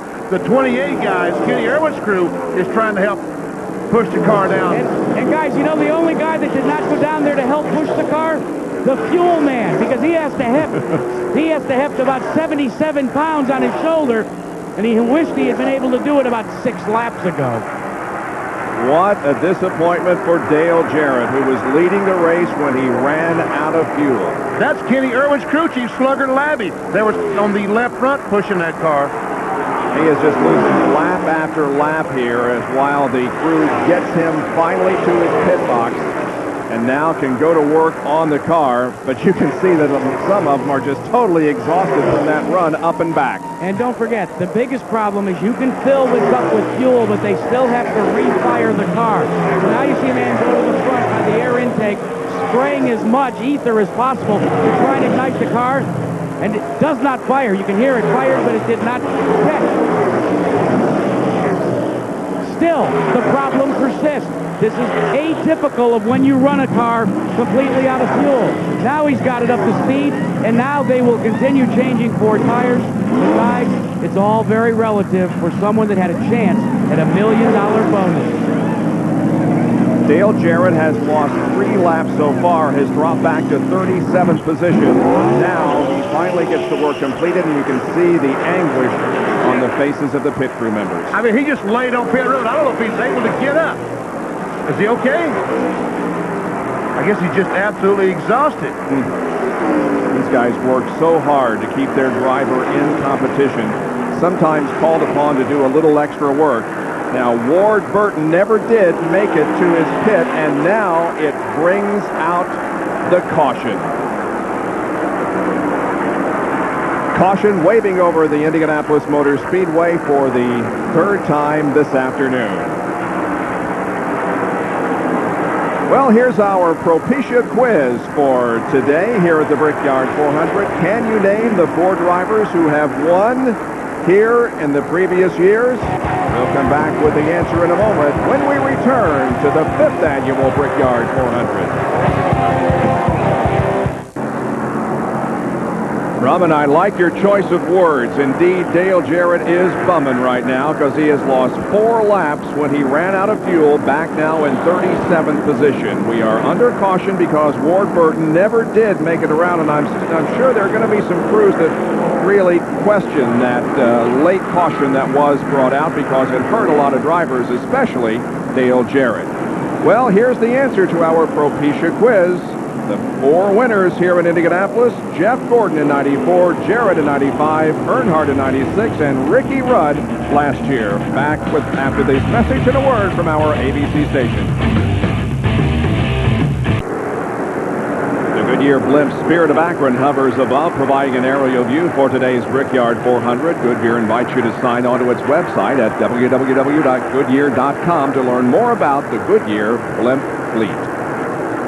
Well, we're getting set to go back to racing here, coming off our 3rd caution of the afternoon. The pace car leads the field down into turn number 1. Here, the top 15 got some really interesting names here, Benny, in this top 15. Kenny Irwin, a rookie, running in 4th position. Steve Park doing a great job, also a rookie. in the 9th spot. Check out Dick Trickle back in 10th, Skinner in 11th. Bill Elliott's worked his way up to 13th, Kyle Petty in 15th. And just out of the top 15, Benny, is the 35 car of Darrell Waltrip, who is in 16th spot. Darrell has done a terrific job today. Here we come off turn 4. The pace car leads the field. All those cars on the right side are a lap down, headed by Johnny Benson and Dale Jarrett. Green flag waves back to racing. There are 30 cars on the lead lap as the 90th circuit is put in the books. Restart coming on lap number 91. Jeff Gordon now has that outer line, and that's not the fastest way around. Johnny Benson is going to get a lap back here. Yes, indeed, temporarily at least. And here comes Jarrett on the inside of Gordon. Dale Jarrett, the 88 car, is 4 laps down. And here goes Mark Martin. This is for the lead. Martin pulling alongside Jeff Gordon at the end of the backstretch. And Jeff Gordon has him by about a half a car length. Ernie Irvin is coming right behind Mark Martin. Also a little paint traded there maybe as they move through the short chute up between 3 and 4. And they're still side by side for the lead. Jeff Gordon and Mark Martin come off corner 4. Let's see who's going to win the race down to the line. And we see Mark Martin and Ernie Irvin making some contact off corner. Here's Irvin on the outside of Irvin. Irwin on the outside of Irvin. Did I say that correctly? Kenny Irwin in 3rd position here. Gordon still has the lead. Jeff Gordon ran a lap on the outside of Mark Martin to retain the lead. Wow. That was big. The young man from Indianapolis, Kenny Irwin, doing a great job. Johnny Benson is back on the lead lap. You see his car there ahead of Jeff Gordon. Martin 2nd. Here comes Irwin in 3rd, but he's got Irvin right behind him, and so is Terry Labonte and Bobby Labonte.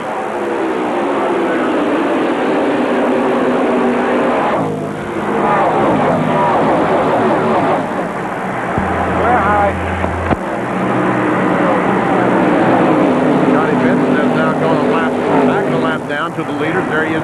That's Benson, the yellow car, the Cheerios car. And here comes a battle between Terry Labonte and the 36. Labonte not quite able to get up there. That's the battle for 4th spot. Well, it's just about 3 o'clock now, Eastern Time, 2 here in Indianapolis. And if you're just joining us, welcome to our telecast of the 5th annual Brickyard 400. We are 92 laps into this 160-lap race. Jeff Gordon, Mark Martin, Kenny Irwin, Ernie Irvin, and Terry Labonte are the top 5 positions. Dale Jarrett was leading when he ran out of fuel a few laps ago. He is now 3 laps down in 37th spot. And he ran out of fuel at the worst possible place. Down between 1 and 2, had to coast for 2.5 miles. Just barely made it back to pit road. And did not. Lost 4 laps while he coasted around. You know, in hindsight, Dale Jarrett would have been better off to have stopped. Oh, we got a crash, Benny. Crash in turn number 4. A couple of cars involved. Looks like Dave Martin stood on the inside. No, that's Brett Bodine, the 11 car, the Paychecks car. You recall Brett and his brother Jeff got together at that very same spot on the racetrack back in the inaugural Brickyard 400. Brett went on to finish 2nd in that race, and the 4th caution of the afternoon is out. Johnny Benson is trying to get back up to get his lap back, but he will not be able to do so, I don't believe. But I think Dale Jarrett will get a lap back, so now he would be 1 lap down. There is Jarrett well ahead of Jeff Gordon, so indeed he will get 1 of his laps back. There's Buckshot Jones, who has some damage to the right front of that car. I guess that he's probably the other car involved in the incident coming off turn 4. Let's see if we can check it out. Oh, yeah, we see contact between Brett Bodine and Buckshot Jones. And Brett Bodine slides into that inside wall, but just taps it very lightly. Now, that's where that new energy-absorbing barrier is located here at Indianapolis. Bodine had contact with the outside wall before sliding across and then tapping that inside barrier. How in the world did those guys slide through all those cars and not get hit by someone? Looking good. Where's the pace car at, Martin? Oh, coming off 2. slides all the way across the racetrack, and everybody Buckshot misses it. That was Jim Long, the crew chief on Buckshot's car. We heard talking to Buckshot, said they're going to change the right side, try to fix the fender. Under caution once again here at the Brickyard 400. An incident up in turn number 4 has slowed the pace once again. They're the top 10. Back in a moment. It's a Brickyard 400 from the Indianapolis Motor Speedway in our 4th caution period. They continue to work on Buckshot Jones' car. From Darrell Waltrip's on board, let's see what happened. There we see the blue car on the inside of Buckshot, and then Buckshot and Brett Bodine make contact, and Darrell luckily drove through as they continue to work on Buckshot's car. Running hard here. Give me a feel for what we did for aerodynamic handling here. Meanwhile, Jerry Punch has a report on Dale Jarrett's woes. Well, Steve Allen is the engine builder and gas man here for the quality care team for Dale Jarrett. And Steve, what happened out there to cause you guys to run out of gas? Stupid. we figured we could go to 179, and we tried to get the halfway money, and which was lap 80, and come on 81, excuse me, lap 79 is what I meant to say. But try to get a little greedy. We figured we could milk it out, tell him to save mileage, stay off the accelerator pumps best we could. Maybe it would make it. Felt confident it would, or we wouldn't have tried it. It didn't do it. We're just going too fast. All right, Steve Allen said the calculations got him to 79.5, and they figured they could save enough fuel to make it the other half a lap to lap 80. The numbers didn't lie. Dale Jarrett ran out of gas. It was $1 million gamble. It wasn't because maybe they thought the caution would come out for Ward Burton after all. Jarrett is 3 laps down. Back in a moment.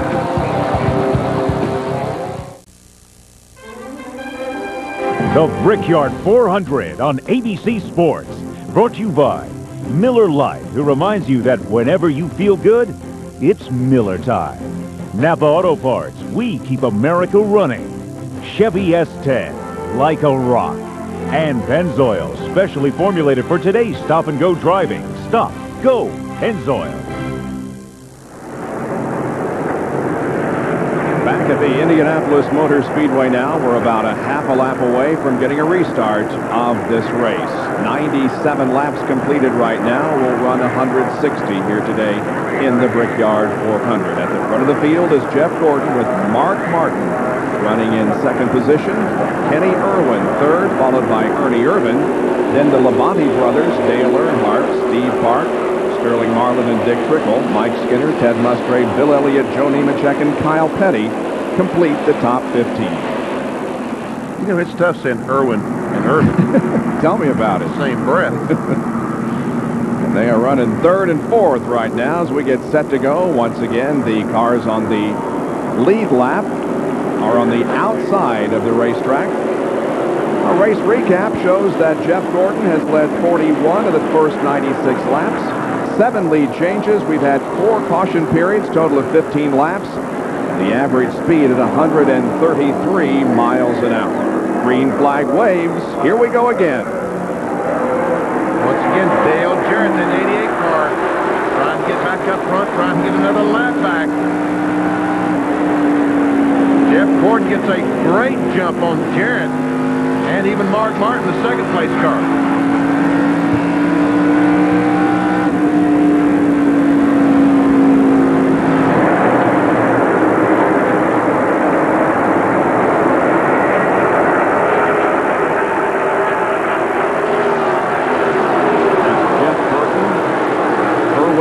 Irvin as they're 3 wide heading for 3, and Burton backs off. And Kenny Irwin maintains that spot on Ernie Irvin. The 99 car of Jeff Burton, we were riding there just for a moment. He is 17 laps back in 39th position, spending that many laps behind the wall. Look at Irwin go down to the inside of the racetrack to try to break the draft. And you know that Kenny Irwin wants to keep. Oh, we see Jeff Burton just dive down to the inside of Ernie Irvin. Oh, and he's there. Almost gets to the side of Kenny Irwin. Man, it's hard to say. Burton obviously has a faster car. Here he goes. Irvin is going to try to draft by Kenny on the outside. We'll use first names since the last names are so difficult to pronounce. And Burton passes Kenny Irwin.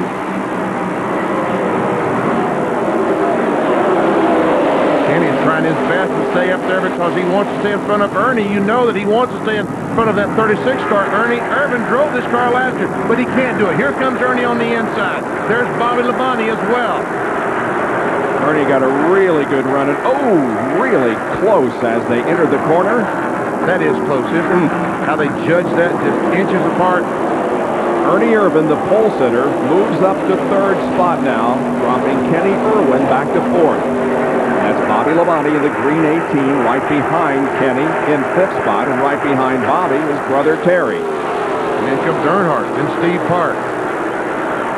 30 cars remain on the lead lap as we have reached the 100-lap mark.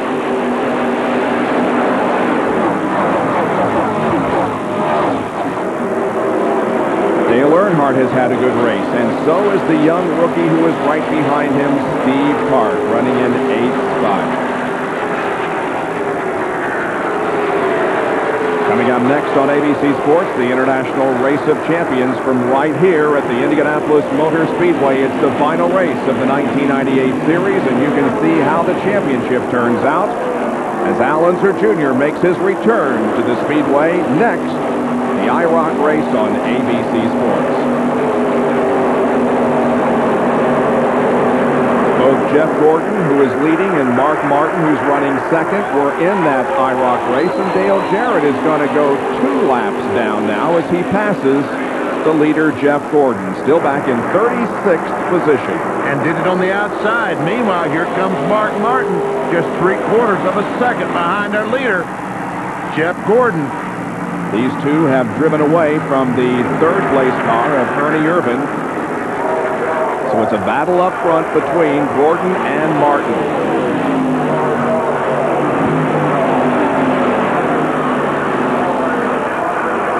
Mark Martin has the best average finish, 3.5, and has earned most points in the last 6 NASCAR Winston Cup races, although Jeff Gordon is at the top of the point standings.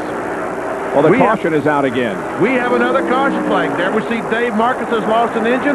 That's his second one of the weekend, and guess what? Dale Jarrett gets another lap back. He's now just 2 down. So with the caution out, we'll take a break from Indianapolis and be right back with more coverage of the Brickyard 400 after this message and a word from our ABC station.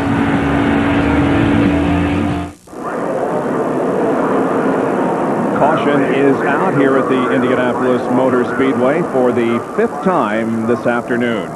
Tonight, live at 7 o'clock Eastern Time, the AFC-NFC Hall of Fame game. The NFL back in action on a special night. Pittsburgh takes on Tampa Bay, live from Fawcett Stadium in Canton, Ohio. Tonight on ABC Sports.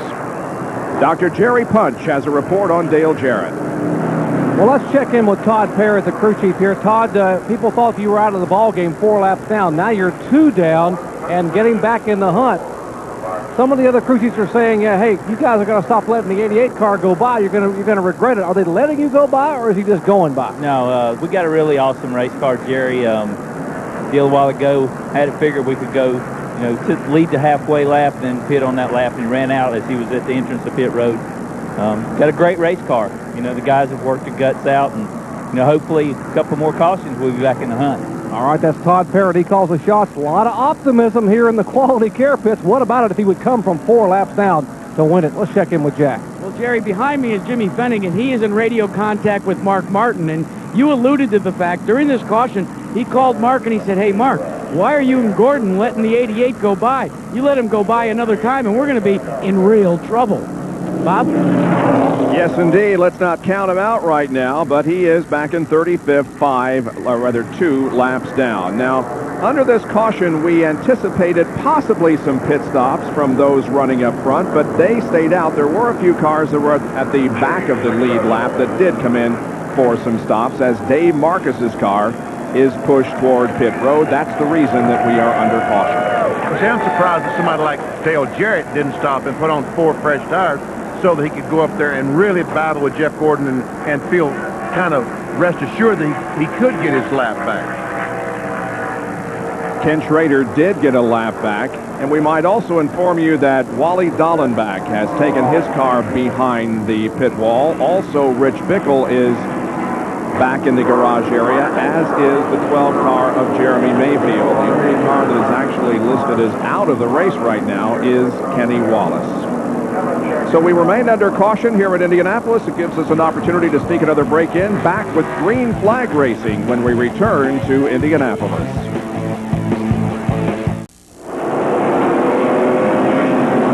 Getting set for a restart here at Indianapolis. Let's take a look at what has happened so far in the running of the Brickyard. Jeff Bodine brought out the first caution when he slid in turn 1. A pit road incident between Dave Marcus and Jeff Burton. Jeremy Mayfield hard into the wall in the short chute between turns 1 and 2. Ernie Irvin, the pole sitter, slipped in the corner, allowing Jeff Gordon to take the lead. And then Dale Jarrett ran out of fuel, lost 4 laps, and then this incident involving Buckshot Jones and Brett Bodine. Dale Jarrett was 4 laps down. He is now 2 laps down. And for those of you not familiar with NASCAR Winston Cup racing, the cars that are a lap down can move to the inside of those on the lead lap, and that has allowed him to get 2 of those laps back. Jeff Gordon has led the most laps so far in this race. The other lap leaders have been Jarrett, Irvin, Terry Labonte, and Mark Martin. And let's not forget about Rusty Wallace. Remember he had that unscheduled stop with the flat right front tire? Was a lap down? Well, all the other cars had to make their pit stop. Rusty Wallace now back in the lead lap in 17th position. Getting set to go back to green flag racing at the conclusion of lap 107.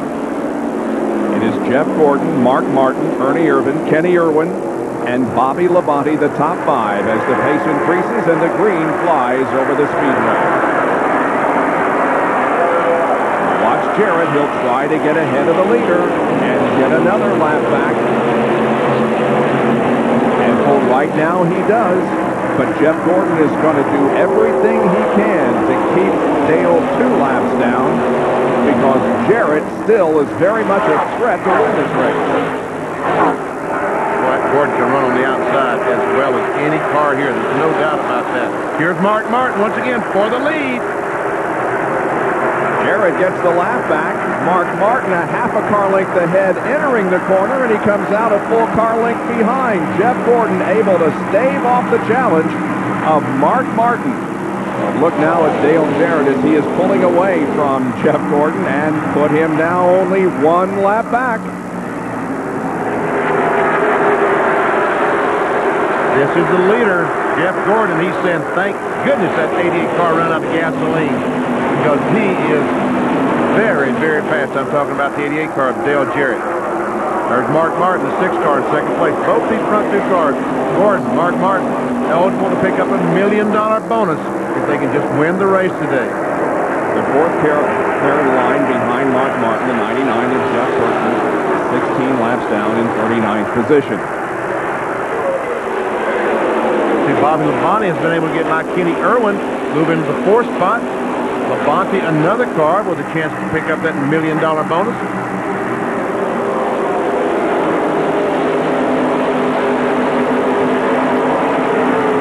Coming to the inside. Jeff Burton, Mark Martin just moves over, basically lets his teammate go by. Hoping he can get up and get another lap back, although the 99 car is 16 laps down.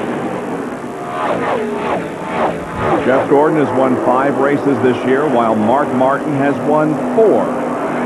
Finds himself second in the point standings coming into this race. That's where he was in the point standings at this time last year, and where he finished last year in points. Jeff Gordon closes up right on the back bumper.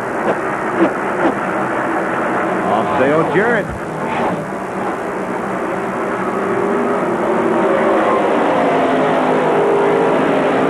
Right now he's able to get a little bit of draft on that 88 car, which is helping him go around this racetrack a little bit faster than he normally would be able to. That lap for Jeff Gordon was 171.595 miles an hour, the fastest of the top 6. Next quick would be Mark Martin at 170.480. Here's Kenny Irwin, Terry Labonte, Dale Earnhardt, and Steve Park running together in 5th, 6th, 7th, and 8th. And Mike Skinner, Benny, is running there in 9th position. Yes, sir. Skinner's been able to get by Sterling Marlin, moved in 9th. Sterling Marlin is currently in 10th, trickled back to 11th. In comes Joe Nemechek and Bill Elliott.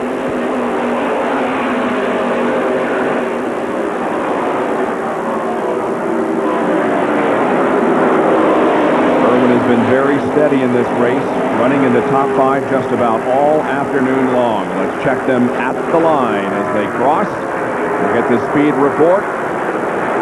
Like Mark Martin may have had the fastest lap that time. A little bit over 170.5 miles per hour.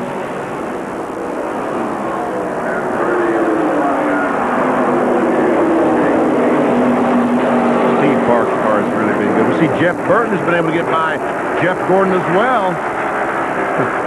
Boy, right now, Mark Martin said, I am in a Ford sandwich. Those 2 cars in front of him and the car behind him, all the Ford Taurus. And he can't expect to get a lot of help from those guys. Martin was the 1978, 79, 80, and 86 ASA champion before he came to Winston Cup. This is his 5th year driving for the Jack Roush team. He has accumulated what year? The 5th year driving for Jack Roush. He's been with Jack Roush 10 or 12 years now, Bob. Look. There we see, man. You know something? He looks like he might be closing in. Indeed, he does. He's on Jeff Gordon.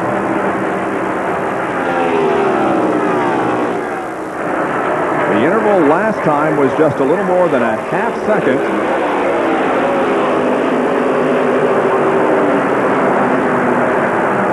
We'll check it this time around. You're right, Benny. He started driving with Jack Roush in 88. My mistake. Off the corner they come.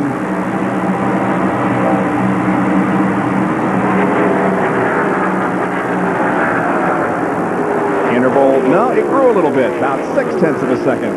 Yes, it grew just a little bit. So right now, those 2 cars, first and second, evenly matched. You know, these drivers will tell you they're not superstitious, but Jeff Gordon was tickled to qualify 3rd because that's where he won from the last time, and Mark Martin tickled to death to qualify 7th. He's won 3 of his 4 races this year, starting in 7th position.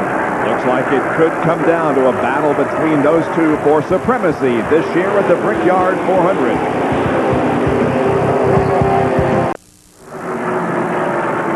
Kenny Irwin's day is over. He has crashed between turns 1 and 2. He had just lost 5th position to Terry Labonte. And Dale Earnhardt was right behind him, got into the outside wall, sliding to a stop in the middle of turn number 2. His problem started over in turn 1, and he stopped over in turn 2. Let's see if we can see from the blimp. There we see the 5 car going in the corner.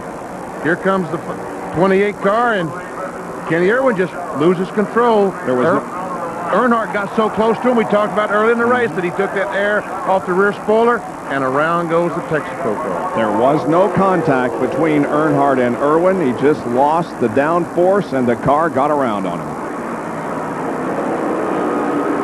Scatter some photographers right here. Watch those guys run. I don't blame them.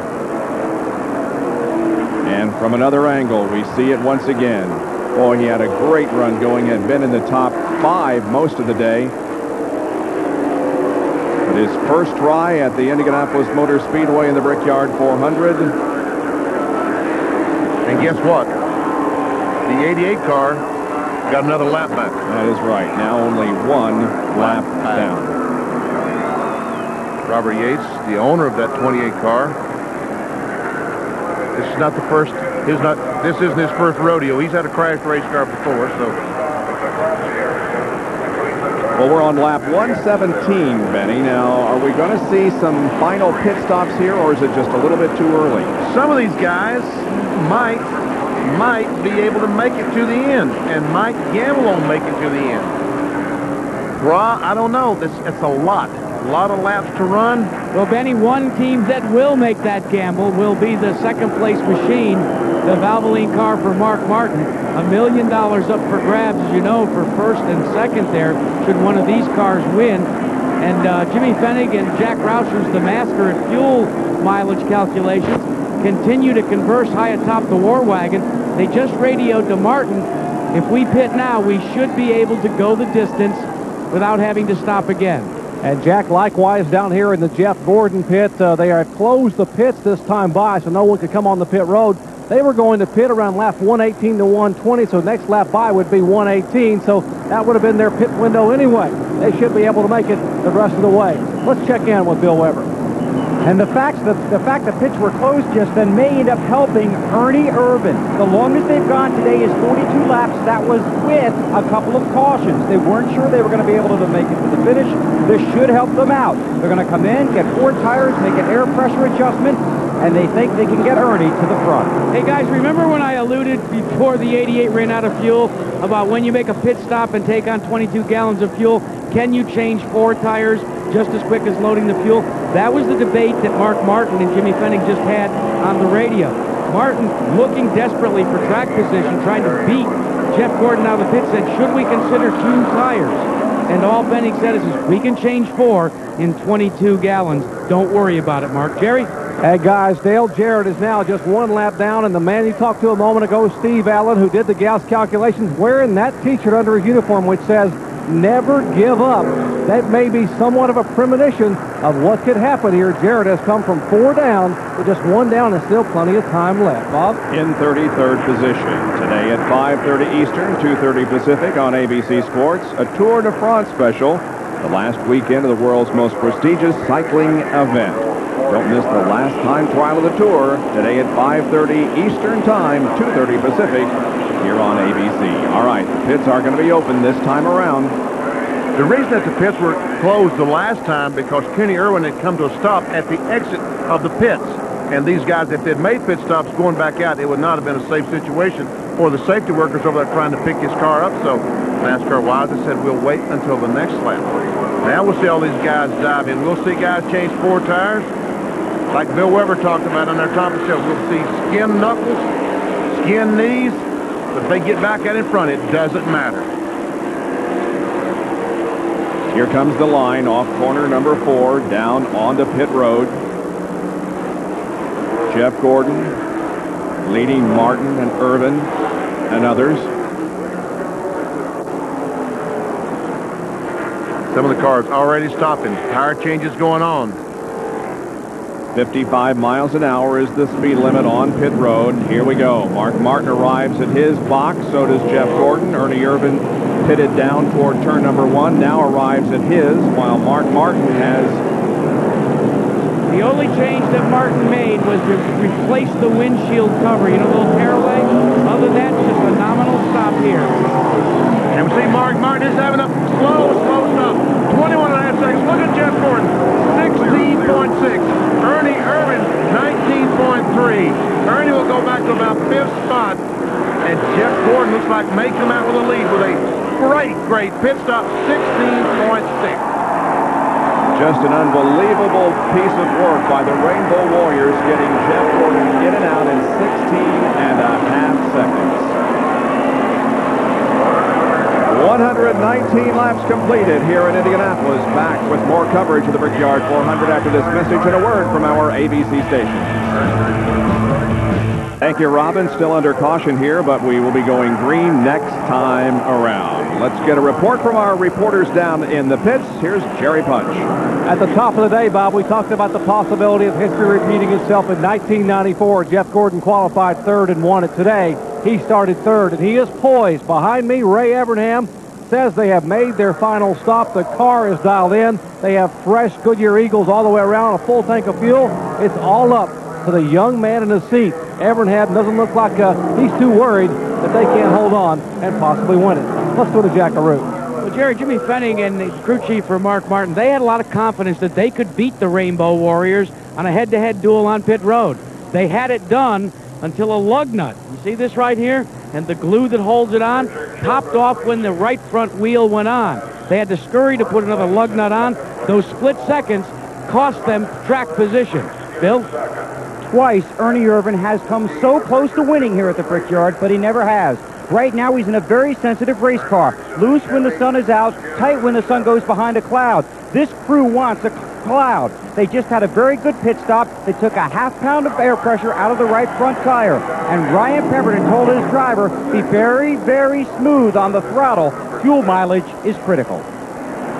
They line up now for the restart. Dale Earnhardt is at the front of the field. He's only led one lap. We've had 9 lead changes so far, coming off our 7th caution period. And notice again that Dale Jarrett is lined up beside Dale Earnhardt. He is now only one lap down in 30th position. In second position is Mike Skinner, followed by Sterling Marlin, then Jeff Gordon, Bobby Labonte, and Terry Labonte. Here we come down for the restart. Earnhardt hits the accelerator, so does Jarrett. And Earnhardt gets a good restart, Benny, and Jarrett's going to have to fight a little bit harder this time to get that lap back so early. Yes, he will. Watch this coming off this short chute. Watch this, Bob. Whoa, make that an easy move for Dale Jarrett. My goodness. That car is very, very fast. But here comes Earnhardt back down the backstretch. He got a little loose coming out of the corner. Jarrett did, and that allowed Earnhardt to get to the inside, and Jarrett goes a lap down once again as they enter turn number 3, too wide.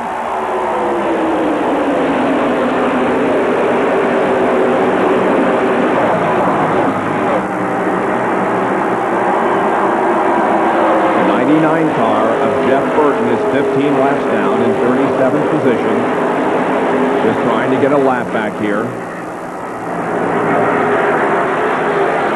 Looks like he's going to be able to do it. He has the position on Earnhardt. And Skinner gets by Jarrett. Here comes Jeff Gordon on the inside of Dale Jarrett. He gets by. Bobby Labonte is going to get by. Jarrett's attempt to get that final lap back is not being as successful as earlier. Here comes a battle for the second spot between Jeff Gordon and Mike Skinner. Gordon is looking. Is he there? Yes, he's there. Jeff Gordon in second position now. He has one car now no cars between himself and Dale Earnhardt, the leader.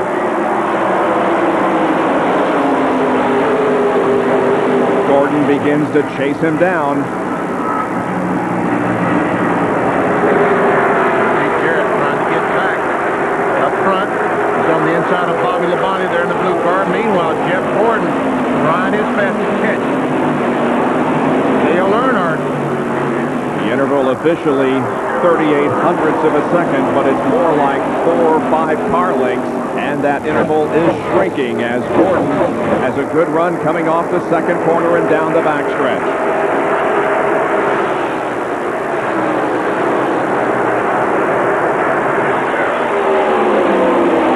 Jarrett gets on the inside of Skinner, gets by him. Meanwhile, Gordon gets closer and closer to Dale Earnhardt.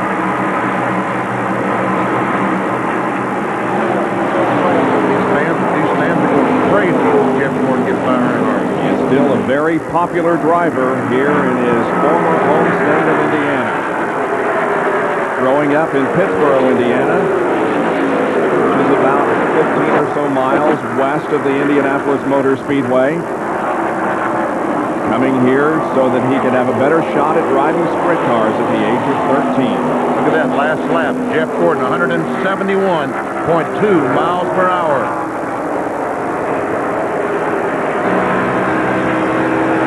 Right on the back bumper of Earnhardt.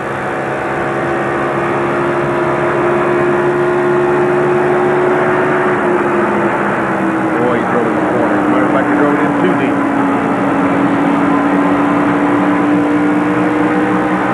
Here he comes off the corner. Gets a good grip, good run off this corner. Tries to close in.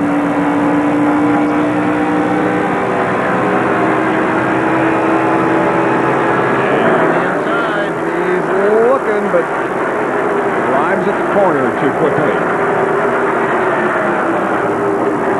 Oh, he's looking this time. He's there. He's got him. Gordon goes in the lead. He's got him. Jeff Gordon takes the lead on the 127th lap. And here comes Jarrett on the inside of Earnhardt. Still trying to get that final lap back. He positions himself between Gordon and Earnhardt. This those folks in turn 3.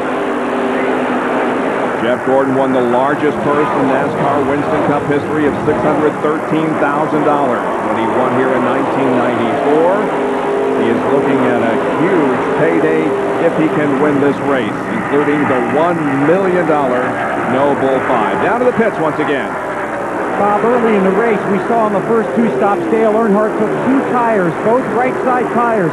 Then they finally had to take 4 to get the car back to where they wanted it. They used the 2 tire stops for track position to move them into contention. That's exactly what they did on their last stop. Just 2 tires. That's how Earnhardt got up front. Now we have to see if 2 tires can keep him up front. Bobby Labonte closes in on Earnhardt in the battle for the 2nd position. Bobby finished 2nd here last year. Also finished 3rd in Charlotte in the Coca-Cola 600. That's why he's eligible for the No Bull $1 million. 29 cars are on the lead lap.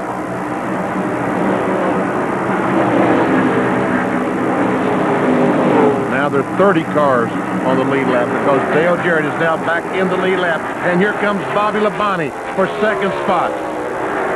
He has it.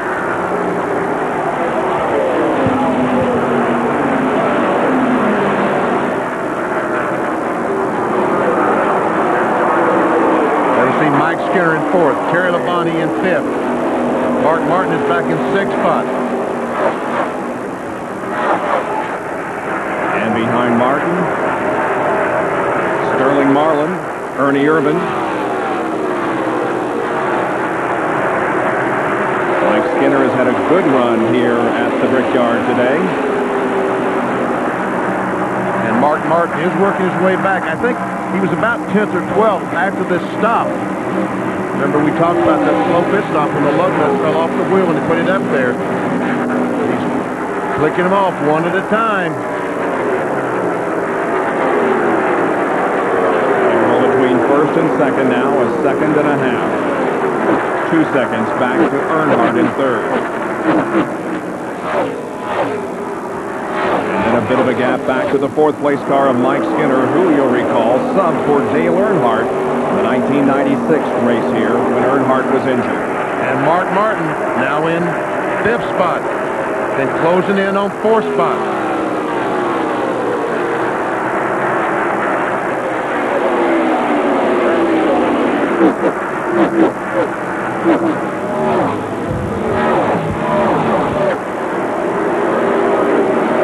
So some good battling going on behind the leader, Jeff Gordon, but he has stretched out his advantage on Bobby Labonte to almost a 1.5 seconds. We watch Mark Martin chase Mike Skinner down the front straightaway. Makes no attempt to take over that position. And Mark needs to get by as quickly as he can. If he's going to win this race, he cannot stay long behind Skinner. He's there.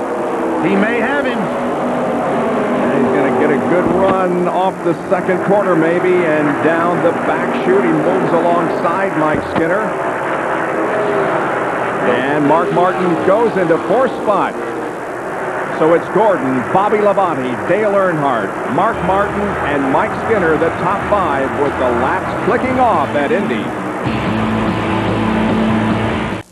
Back at the Brickyard 400, where Mark Martin has just passed Dale Earnhardt, and Martin is now 3rd. He's about 4.25 seconds behind their leader, Jeff Gordon. We'll have to check and see if he's gaining, losing, what's going to happen in the next few laps. Here comes their 2nd place car, Bobby Labonte. There's Martin and Earnhardt. Dale Jarrett is back on the tail end of the lead lap in 30th position. Guys, Jeff Gordon just radioed a moment ago to Ray Abraham and said, tell the NASCAR official I've got oil on my windshield. Somebody out there is putting oil on the racetrack, and I'm getting a windshield of it. So they went over and told the NASCAR official. Now all the observers have been alerted around the racetrack to watch and see. I'm sure he probably doesn't want a caution flag because that would mean the 88 car will be on the lead lap and be able to come in again. But if there's all on the track, they may not have any choice. We don't see any evidence of that on our onboard camera, however. Bill Weber? Well, Kenny Irwin is trying to prepare himself to get back in the car. I know you're disappointed. A great run. What happened? You know, the way these cars have it set up with the 5 and 5 rule, when somebody gets right up under you, it feels like they actually hit you. I don't know if that happened or not, but it definitely took all the air off the race floor. Well, that isn't exactly what happened because there was no contact between Kenny and Dale Earnhardt. Well, guys, you know, you heard Jerry Punch talk about the oil on the windshield of the leader on Jeff Gordon's car. Well, there's a team that hopes that will bring out a yellow. We know it is 88 Dale Jarrett. You know about rally caps in baseball? They've all put yellow tape on their caps. But what do you do if you don't wear a ball cap? Well, why don't you just put it right up on your head? We got 25 laps to go. And if we stay green, we will be here now for the conclusion of the race without commercial interruption. There's the interval that Jeff Gordon has over Bobby Labonte. Almost 2 seconds now separate first and second. And check this out. Here comes Ricky Rudd trying to get by Ernie Irvin. Remember we saw Rick, what was Ricky running before? 26, 27, someplace early in the race when we showed him. Right now, Ricky Rudd is running in 8th spot trying to get by our leader, Ernie Irvin. So they have obviously made some huge changes on this car, and they're working. Ricky's best finish in 1998 was 6th at Dover. He's had a very good run here this afternoon in 8th, looking for 7th. Right ahead is Ernie Irvin, the pole sitter for today's race. Folks, Mark Martin, I'm not hyping this. Mark Martin is gaining on Jeff Gordon. He is 4 seconds back. I don't know if he's got enough time to catch him, but he is gaining on Jeff Gordon. Tomorrow live at 2:30 Eastern on ABC Sports, it's the USA versus the world again. Major League Soccer All-Star game from Orlando, Florida. Watch the best MLS players from the U.S. take on the MLS stars from around the world. Here on ABC tomorrow at 2:30. Jeff Gordon separating himself from second place Labonte, but Mark Martin is catching Bobby Labonte. Here's John Andretti, who's having a top 10 run here this afternoon. He's in 9th place. And Rusty Wallace, after his right front tire going flat, has worked his way back to the 10th position. Let's see, Rusty.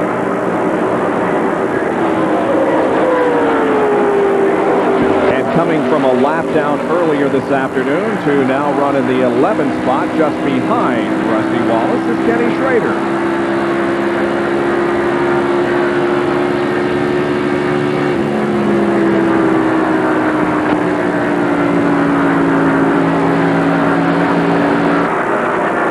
Jeff Gordon once again. Back to Bobby Labonte, about 2 1/3 seconds behind last lap. But look how Mark Martin has been able to close in on Bobby. And you would think that at this point in time that Jimmy Finnick would be radioing Mark Martin the lap times and telling him how he was closing, because they are convinced that they can not only pass the 18, but maybe before time runs out, pass for the lead. But they have remained completely incommunicado until right now.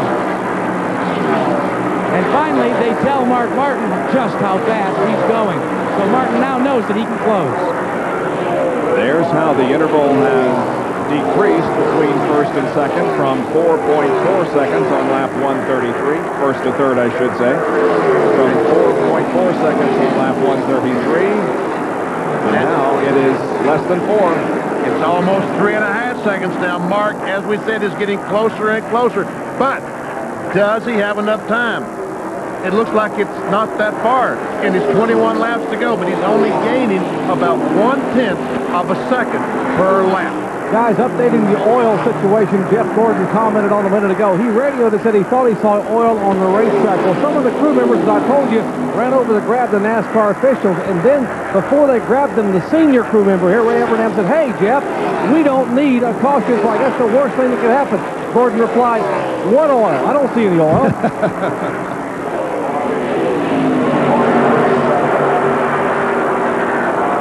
Remember the No Bull $5 million bonus?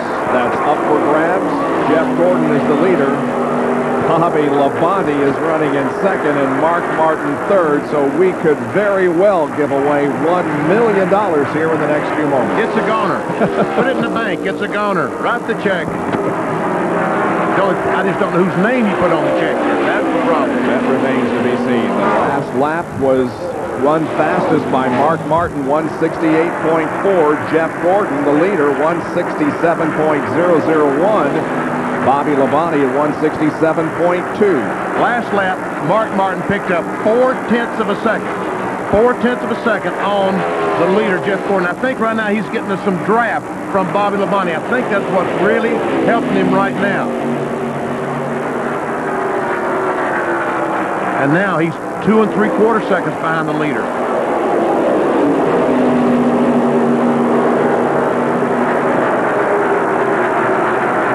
He had a high exit off corner number 2 there down the backstretch. I thought maybe that was his line, but I guess that you're right. I would think that he just missed that corner a little bit.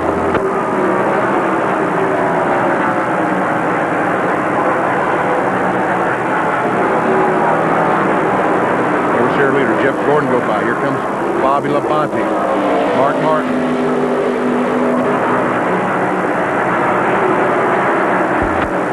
Martin loves this race car. The 4 events that he's won this year have been in this car. And you're right, Bob. He lost a little time that time. But he's there on Bobby Labonte's back bumper. Now then, if he has to follow Labonte for 5 or 10 laps before he can get by, that will ruin his chances of catching Jeff Gordon. Rest assured, he will do what he can do to get by as quickly as possible, because this is not the big prize. The big prize is up there. He just went by. 17 laps to go when they come down and hit the mark this time. Jeff Gordon looking to become the first repeat winner in the history of the Brickyard 400. Bonnie and Martin, of course, looking for their first wins here.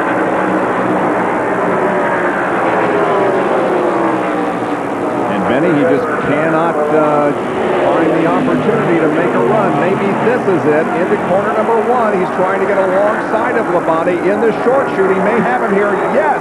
He's there. He's there, and he has 17 left to go catch that guy. And he's 2.5 seconds behind. Just 2.5 seconds. There's the distance. Mark Martin revealed earlier this year that he has a herniated disc in his back and will have surgery, but not until the season is over. Listen to the crowd. I'm not sure who they're cheering for, but they love it. They like it.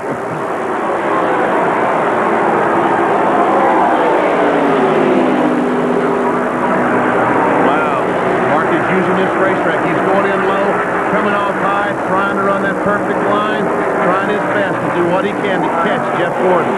He lost a little bit. In passing Bobby Labonte that time, he lost about 1/4 of a second. The interval is 2.64 seconds. And we see that Jeff Gordon did, in fact, that time have the fastest lap. Second fastest was Ernie Irvin, and Martin was third. But he passed Bobby Labonte in that lap and been able to run third fastest and passing Labonte. He's still got a pretty good race car under him.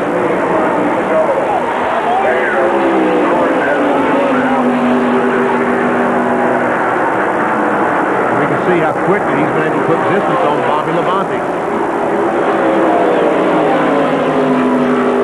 Mark Martin won the fastest race in NASCAR Winston Cup history at 188.3 mile-an-hour average in May of '97 at Talladega in a race that was run without a caution. The interval is 2.62 seconds. He only gained 0.02 of a second that lap. So it looks like that draft that he was getting from Bobby Labonte was really helping Mark Martin. His speed was slightly faster than Jeff Gordon, but just slightly. There are 15 laps to go. Still 30 cars on the lead lap. Dale Jarrett remains the final car on the lead lap.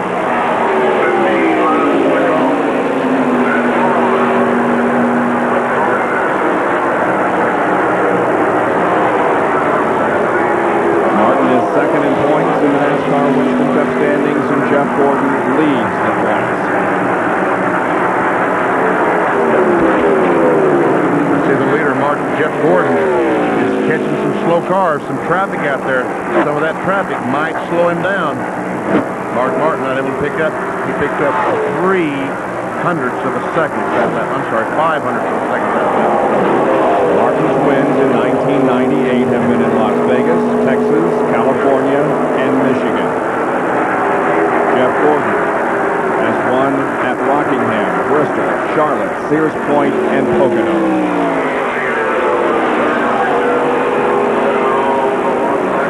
Pocono being last week.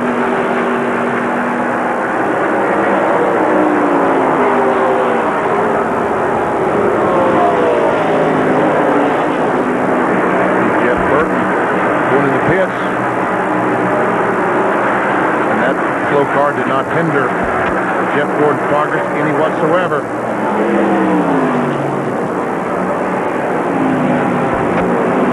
Sorry, it was Jeff Godin that saw Gordon appear.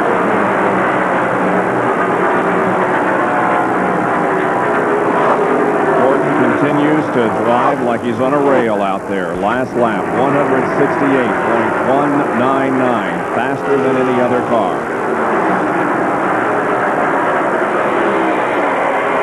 You're right, Mark Martin lost 400 to Jeff Gordon that last time. After moving here and beginning his sprint car career, he won the USAC Midget Championship in 1990, won the USAC Silver Crown title in 1991, and also the Busch Series Rookie of the Year honors that year. He was the 93 Rookie of the Year in NASCAR Winston Cup competition. Has been twice champion in 95 and 97. The gap just doesn't seem to be closing very fast, Benny, and again, the laps are winding down. We'll have 11 to go next time they hit the line. Well, Mark Martin gained some that time. He gained about 3/10 of a second that time. If he can get close enough to that 24 car and start getting some of the wind riding in that wake and get that draft, then he'll start really closing in. And these drivers, Jeff Gordon, Mark Martin, have to hit that line perfectly each and every lap. If they don't, it's going to show up on the watch. It's going to slow these cars down. 2 1/4 seconds. Mark Martin was behind the last time. This time. Sliding in the middle of the racetrack. Car in the wall, turn 3, I heard. Still rolling to the inside. It's Ricky Rudd with a right front tire flat. Running in 7th position. Rudd is down on the acceleration lane, so he's out of the traffic. But a terrible break for Ricky Rudd, the defending champion of this race. And Steve Park is also slow in turn 4. Yellow flag is yellow is out. Oh, this is going to tighten things up. And puts Dale Jarrett back on the lead lap, on the tail end of the lead lap. But unfortunately, he's got 29 cars in front of him. And the yellow will come out at the completion of lap number 150. 10 laps to go in the Brickyard 400. Well, forget about that interval now. Mark Martin is going to be right on the back bumper of Jeff Gordon when we go green again. Like Ray said, Jeff, we don't need a caution flag.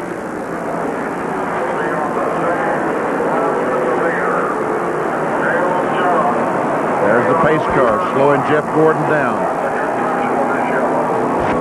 There comes Mark Martin with 10 laps to go under NASCAR rules. The lap cars cannot pull up behind the leader, beside the leader. They must start behind them. So all the cars on the lead lap, all 29 of them, now 28 of them, will line up nose to tail. And Benny, that was the first thing that Jack Roush mentioned to his crew, that they were going to get the benefit of that 10 lap to go rule. They down here in the 6 pit think that they have something left for car 24. They just wanted a chance to show it. Now the question, where do you start making pit stops? Where do you start putting on fresh tires? I mean, obviously Dale Jarrett will come in and put on 4 fresh tires because he's last. He'll be able to pass all those cars and get to the end of that long line. How far up does it go? Does Ted Musgrave run in at 20th? Does he stop and get tires? That's what we're going to find out when these cars get to the entrance to pit road. A couple of real good runs apparently have come to an end, Benny, because we saw that the reason for the caution, Ricky Rudd and also Steve Park. Steve Park, what a great run that kid had going earlier in the race. There we see him, the wrecker hooking up to Steve Park. On board with Steve Park now. Oh, same thing that happened to Kenny Irwin. And he banged the wall pretty good with the left side of the car. Well, the green flag is out. Now, which one of these cars will come into the pits? There comes Musgrave. He's running in 20th. The blue and yellow car back there. Yes, he's coming in the pits. He's going, well, no, he's not. A little fake job there. Yeah, here comes the 97 car. He is coming in the pits. All pulling for you, pits 99 crew, okay? Okay. Chad Little comes in, and here is Dale Jarrett on pit road. Yes, he is. Putting those 4 fresh tires, trying to get as many positions as he can. And who knows, we might get 2 or 3 caution flags in these last 10 laps. Sure. Always that possibility. This race is far from over. This caution has really perhaps hurt Jeff Gordon. We'll see in a few minutes, but it did certainly allow Mark Martin and the others to close in as Dale Jarrett arrives at his pit box and the crew goes to work. And Bob, the rally caps must have worked because they got their caution flag. The question is, did they get enough time left? Only 2 right side tires down, a little bit of fuel, and he is away. Mark Martin has come up through the traffic. Here he is passing Mike Skinner to 4th, passing Earnhardt to 3rd. And here he is taking 2nd position from Bobby Labonte. And that's the way they are as we get set for a restart here. Gordon, Martin, Labonte, Skinner, and Ernie Irvin has gone into 5th position, putting Dale Earnhardt back to 6th, with John Andretti running 7th, Terry Labonte 8th, Rusty Wallace 9th, and Ken Schrader in the top 10. You know, I think that Mark Martin, after that lug nut fell off on that pit stop and he went back in the line, I think he went back about 10th or 11th someplace and has worked his way back to the 2nd spot, right behind Jeff Gordon. Down to Jerry Punch. Guys, a moment ago, Jeff Gordon radioed in to ask his motor man in the pits a question. He said, I need to know how hard I can turn this engine. Now, they have 2 amplifier boxes, 2 ignition boxes with different rev limiter chips in. He can switch to an alternative box with a higher rev limiter, meaning he can turn over 9,000 RPMs these final few laps if he wants to. The question is, should he, and would the engine be able to take it here with this many miles on it? The answer was, switch it if you need it. 9 laps to go now. 151 complete in the 5th annual Brickyard 400. There is Jack Roush, the owner of many cars in his stable, and there's Ray Evernham, who leads Jeff Gordon's team. The Goodyear Blimp Spirit of Akron is proud to be part of the celebration of the 100th anniversary of the Goodyear Tire and Rubber Company. And for over 70 of those years, the Goodyear Blimps have been making appearances over spectacular events, such as today's Brickyard 400. Don't forget, coming up next, the International Race of Champions. Can Mark Martin win his 3rd IROC title in a row? You'll see it at the conclusion of our Brickyard telecast. The race was held right here yesterday afternoon. 7.5 laps remain in this one. He's got a shot there of Darrell Waltrip, who's running back in 13th position. Dick Trickle is 14th. Ricky Craven in 15th spot. Kyle Petty running 16th. Then it's Jimmy Spencer in 17th. Morgan Shepherd running in the 18th position. I wonder if it reminded Jeff Gordon about that missed shift he had at Pocono that time 3 or 4 years ago when he was leading the race about like this on the restart. You know, they will restart in 2nd gear. They'll have to shift to 3rd, back to 4th. About all there is to do now, Benny, is say a prayer. And that's what he's doing.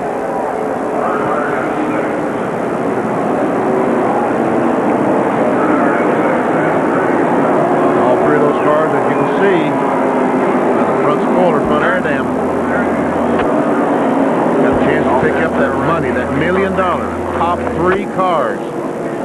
Like I said, write the check. I just don't know how you fill in the numbers. I just don't know the name. Here we go. 7 laps to go at the Brickyard 400. Jeff Gordon accelerates as the green flag comes out once again. It's a pretty good jump as the others behind him bunch up. Earnhardt now on the inside of Ernie Irvin trying to take away that 5th spot. And here's John Andretti. He's going to try to take away the 6th spot. Earnhardt has Ernie Irvin. John Andretti trying to squeeze his way beneath Ernie, and he has successfully done so. And following him would be Rusty Wallace. Our attention focuses up front, however, as Jeff Gordon has been able to maintain about a 4-car length advantage on this first green flag lap over Mark Martin.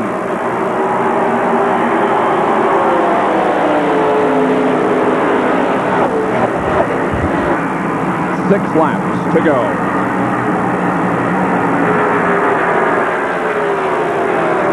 The interval officially is 43 hundredths of a second, almost a half second separating first and second. Jeff Gordon averaged 167 miles per hour that lap, even considering having to restart. Oh, we got a crash down at turn 1. Jimmy Spencer goes around. Looks like he may keep going. Nope, the car's going to stop, and this will bring out another caution. The caution is out.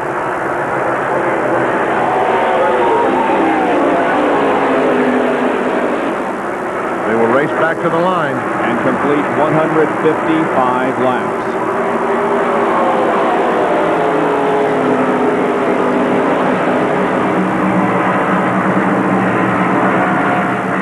Here's the checkered flag, the caution flag being given to Gordon. When you get down here, Mark, stay to the inside. The car's up against the wall in the middle. Well, there's going to be a bit of a cleanup down in turn number 1, Benny, and we recall when we did the race at Richmond a while back, they red flagged the race in order that there could be a green flag finish. What do you think here? I don't know.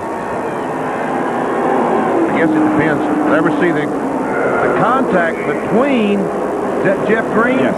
Jeff Green and Jimmy Spencer. We see Dale Jarrett going on the grass to get by. And there's Spencer up in the outside retaining wall. One more look.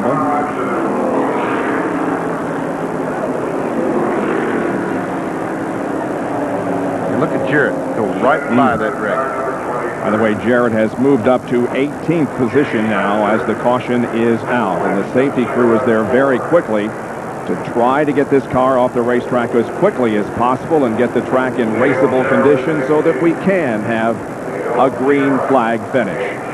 I would bet that pace car is not running 65 miles per hour what he's supposed to run. Well, that's what they're shooting for, but it's more than just a trophy. It is the symbol of a win at the Indianapolis Motor Speedway.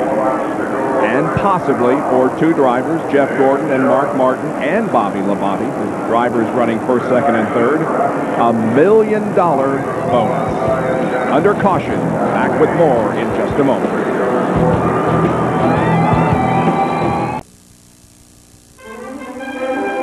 The Brickyard 400 on ABC Sports. Brought to you by Team Monte Carlo, Chevy, the cars more champions trust. Napa Auto Parts, we keep America running. Pennzoil, specially formulated for today's stop-and-go driving. Stop, go, Pennzoil. And Miller Lite, new labels, same great taste at Miller Time.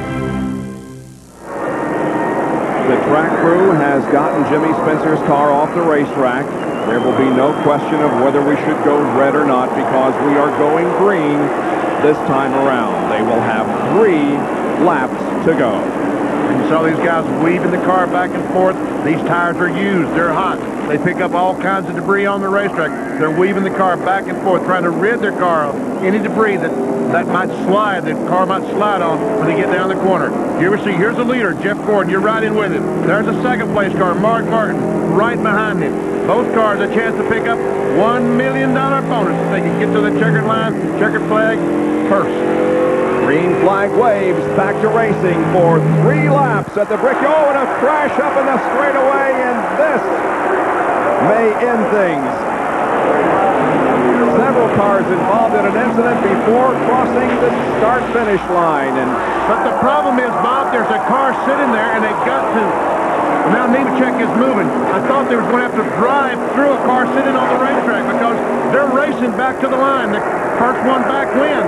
The caution flag is out, but remember, they race back to the caution in NASCAR Winston Cup competition. And so Jeff Gordon is going to have to make sure that he keeps Mark Martin and Bobby Labonte behind him. Here they come off of corner number 4. And Ricky Rudd's car is very badly damaged as the caution is out, and Jeff Gordon will cross the line first to complete lap 158. 2 to go, and that could have been it. Well, the next time, now the pace car is going to pick them up. And there's no way in the world they can clean up these cars in 2 laps that I can see.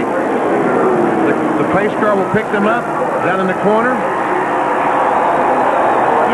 Is sensing a win by Jeff Gordon, the pace car. Oh, we have a car into the wall up ahead of Jeff Gordon, the leader, under caution. I think that might be Robert Presley. Here's a damaged car of Chad Little here at the bottom of your screen. So all kinds of activity here in the closing laps of this race. That is Robert Presley, who's up against the wall in corner number 2. We will not go back to green because we have cars literally all over the racetrack. Here's what happened as the green was coming out. And we see that someone just ran right in the back of, we saw the back of Jeff Green's car jump up in the air. He was hit by Joe Nemechek, but there could have been contact before that. In any case, it littered the straightaway with wrecked race cars, with it looks like Ricky Rudd coming out on the short end of everything.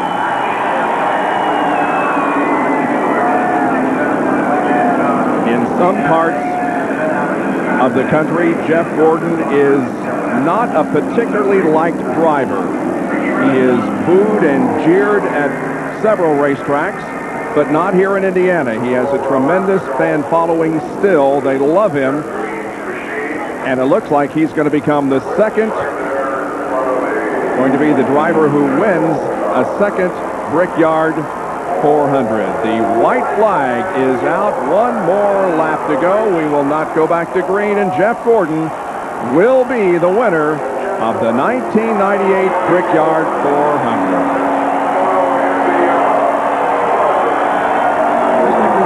This crash up there from Ricky Rudd and see what happened. You see what's going to cause all the damage to Rudd's car.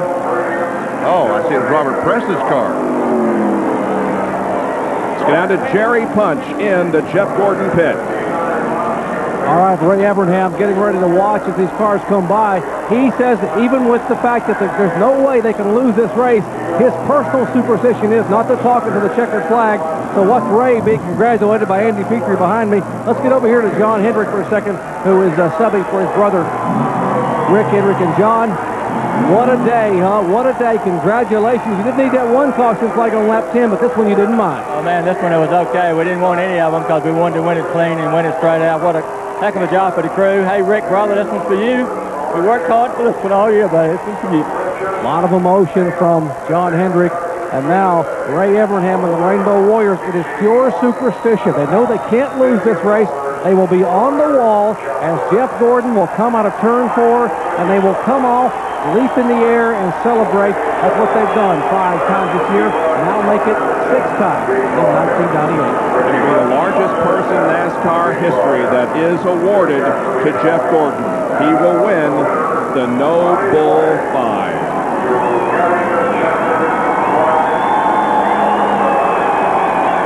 Jeff Gordon is going to become the first repeat winner of the Brickyard 400, taking honors here in 1994.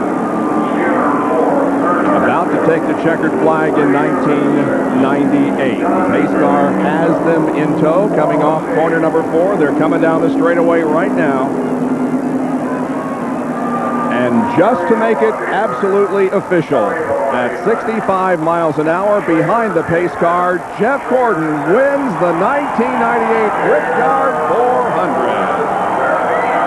And the No Bull 5, $1 million. bonus. We will be back to talk with Jeff Gordon in just a few moments. And there is the man of the day. Jeff Gordon still on his cool-down lap.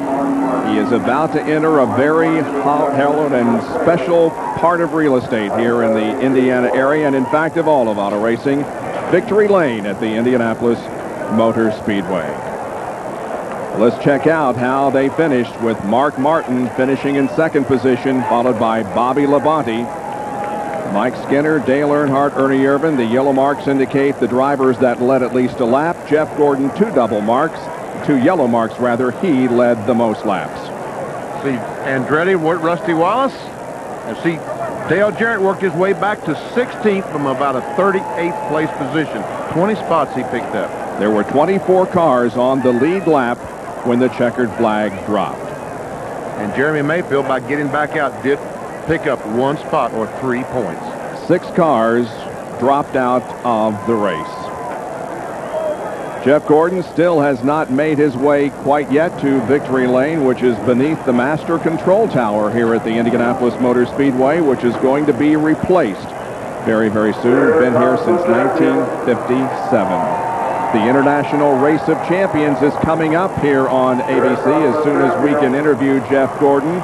The final race of the 1998 series coming up. It was held yesterday here at the Indianapolis Motor Speedway.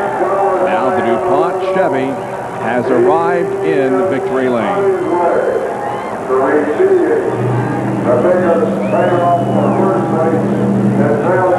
You can hear the engine has been extinguished. Jeff Gordon pausing for a moment with Max Helton from MRO Ministries. And what should be the largest payday in American motorsports, over $1.5 million, including the No Bull 5 bonus, will go to Jeff Gordon, who grew up in nearby Pittsboro, Indiana, who won the inaugural Brickyard 400, who now today, after starting as he did in that first race from 3rd spot, he did it again today, and ladies and gentlemen, he becomes the first ever 2-time winner of the Brickyard 400 at the Indianapolis Motor Speedway. You can see he just does not believe that this has occurred today. A great ride for this young man, defending Winston Cup champion. Now he gets the applause and the cheers of over 350,000 people here today. Jeff getting a kiss from his wife, Brooke.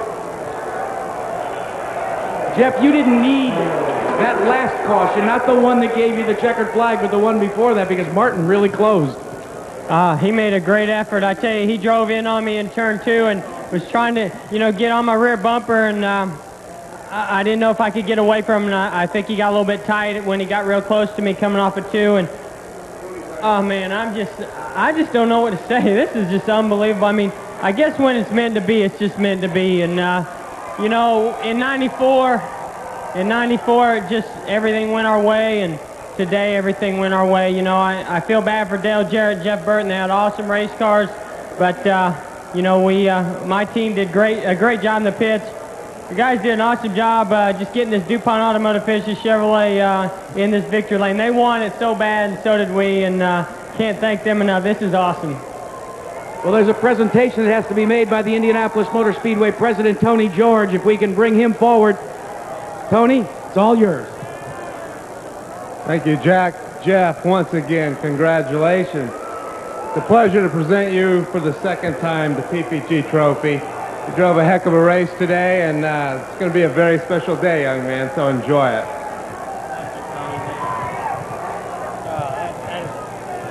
Mine didn't look like this when I got the first one.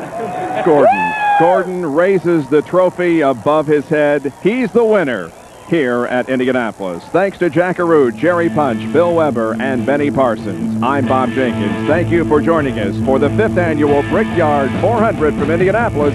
Stay tuned for the International Race of Champions coming up next here on ABC Sports.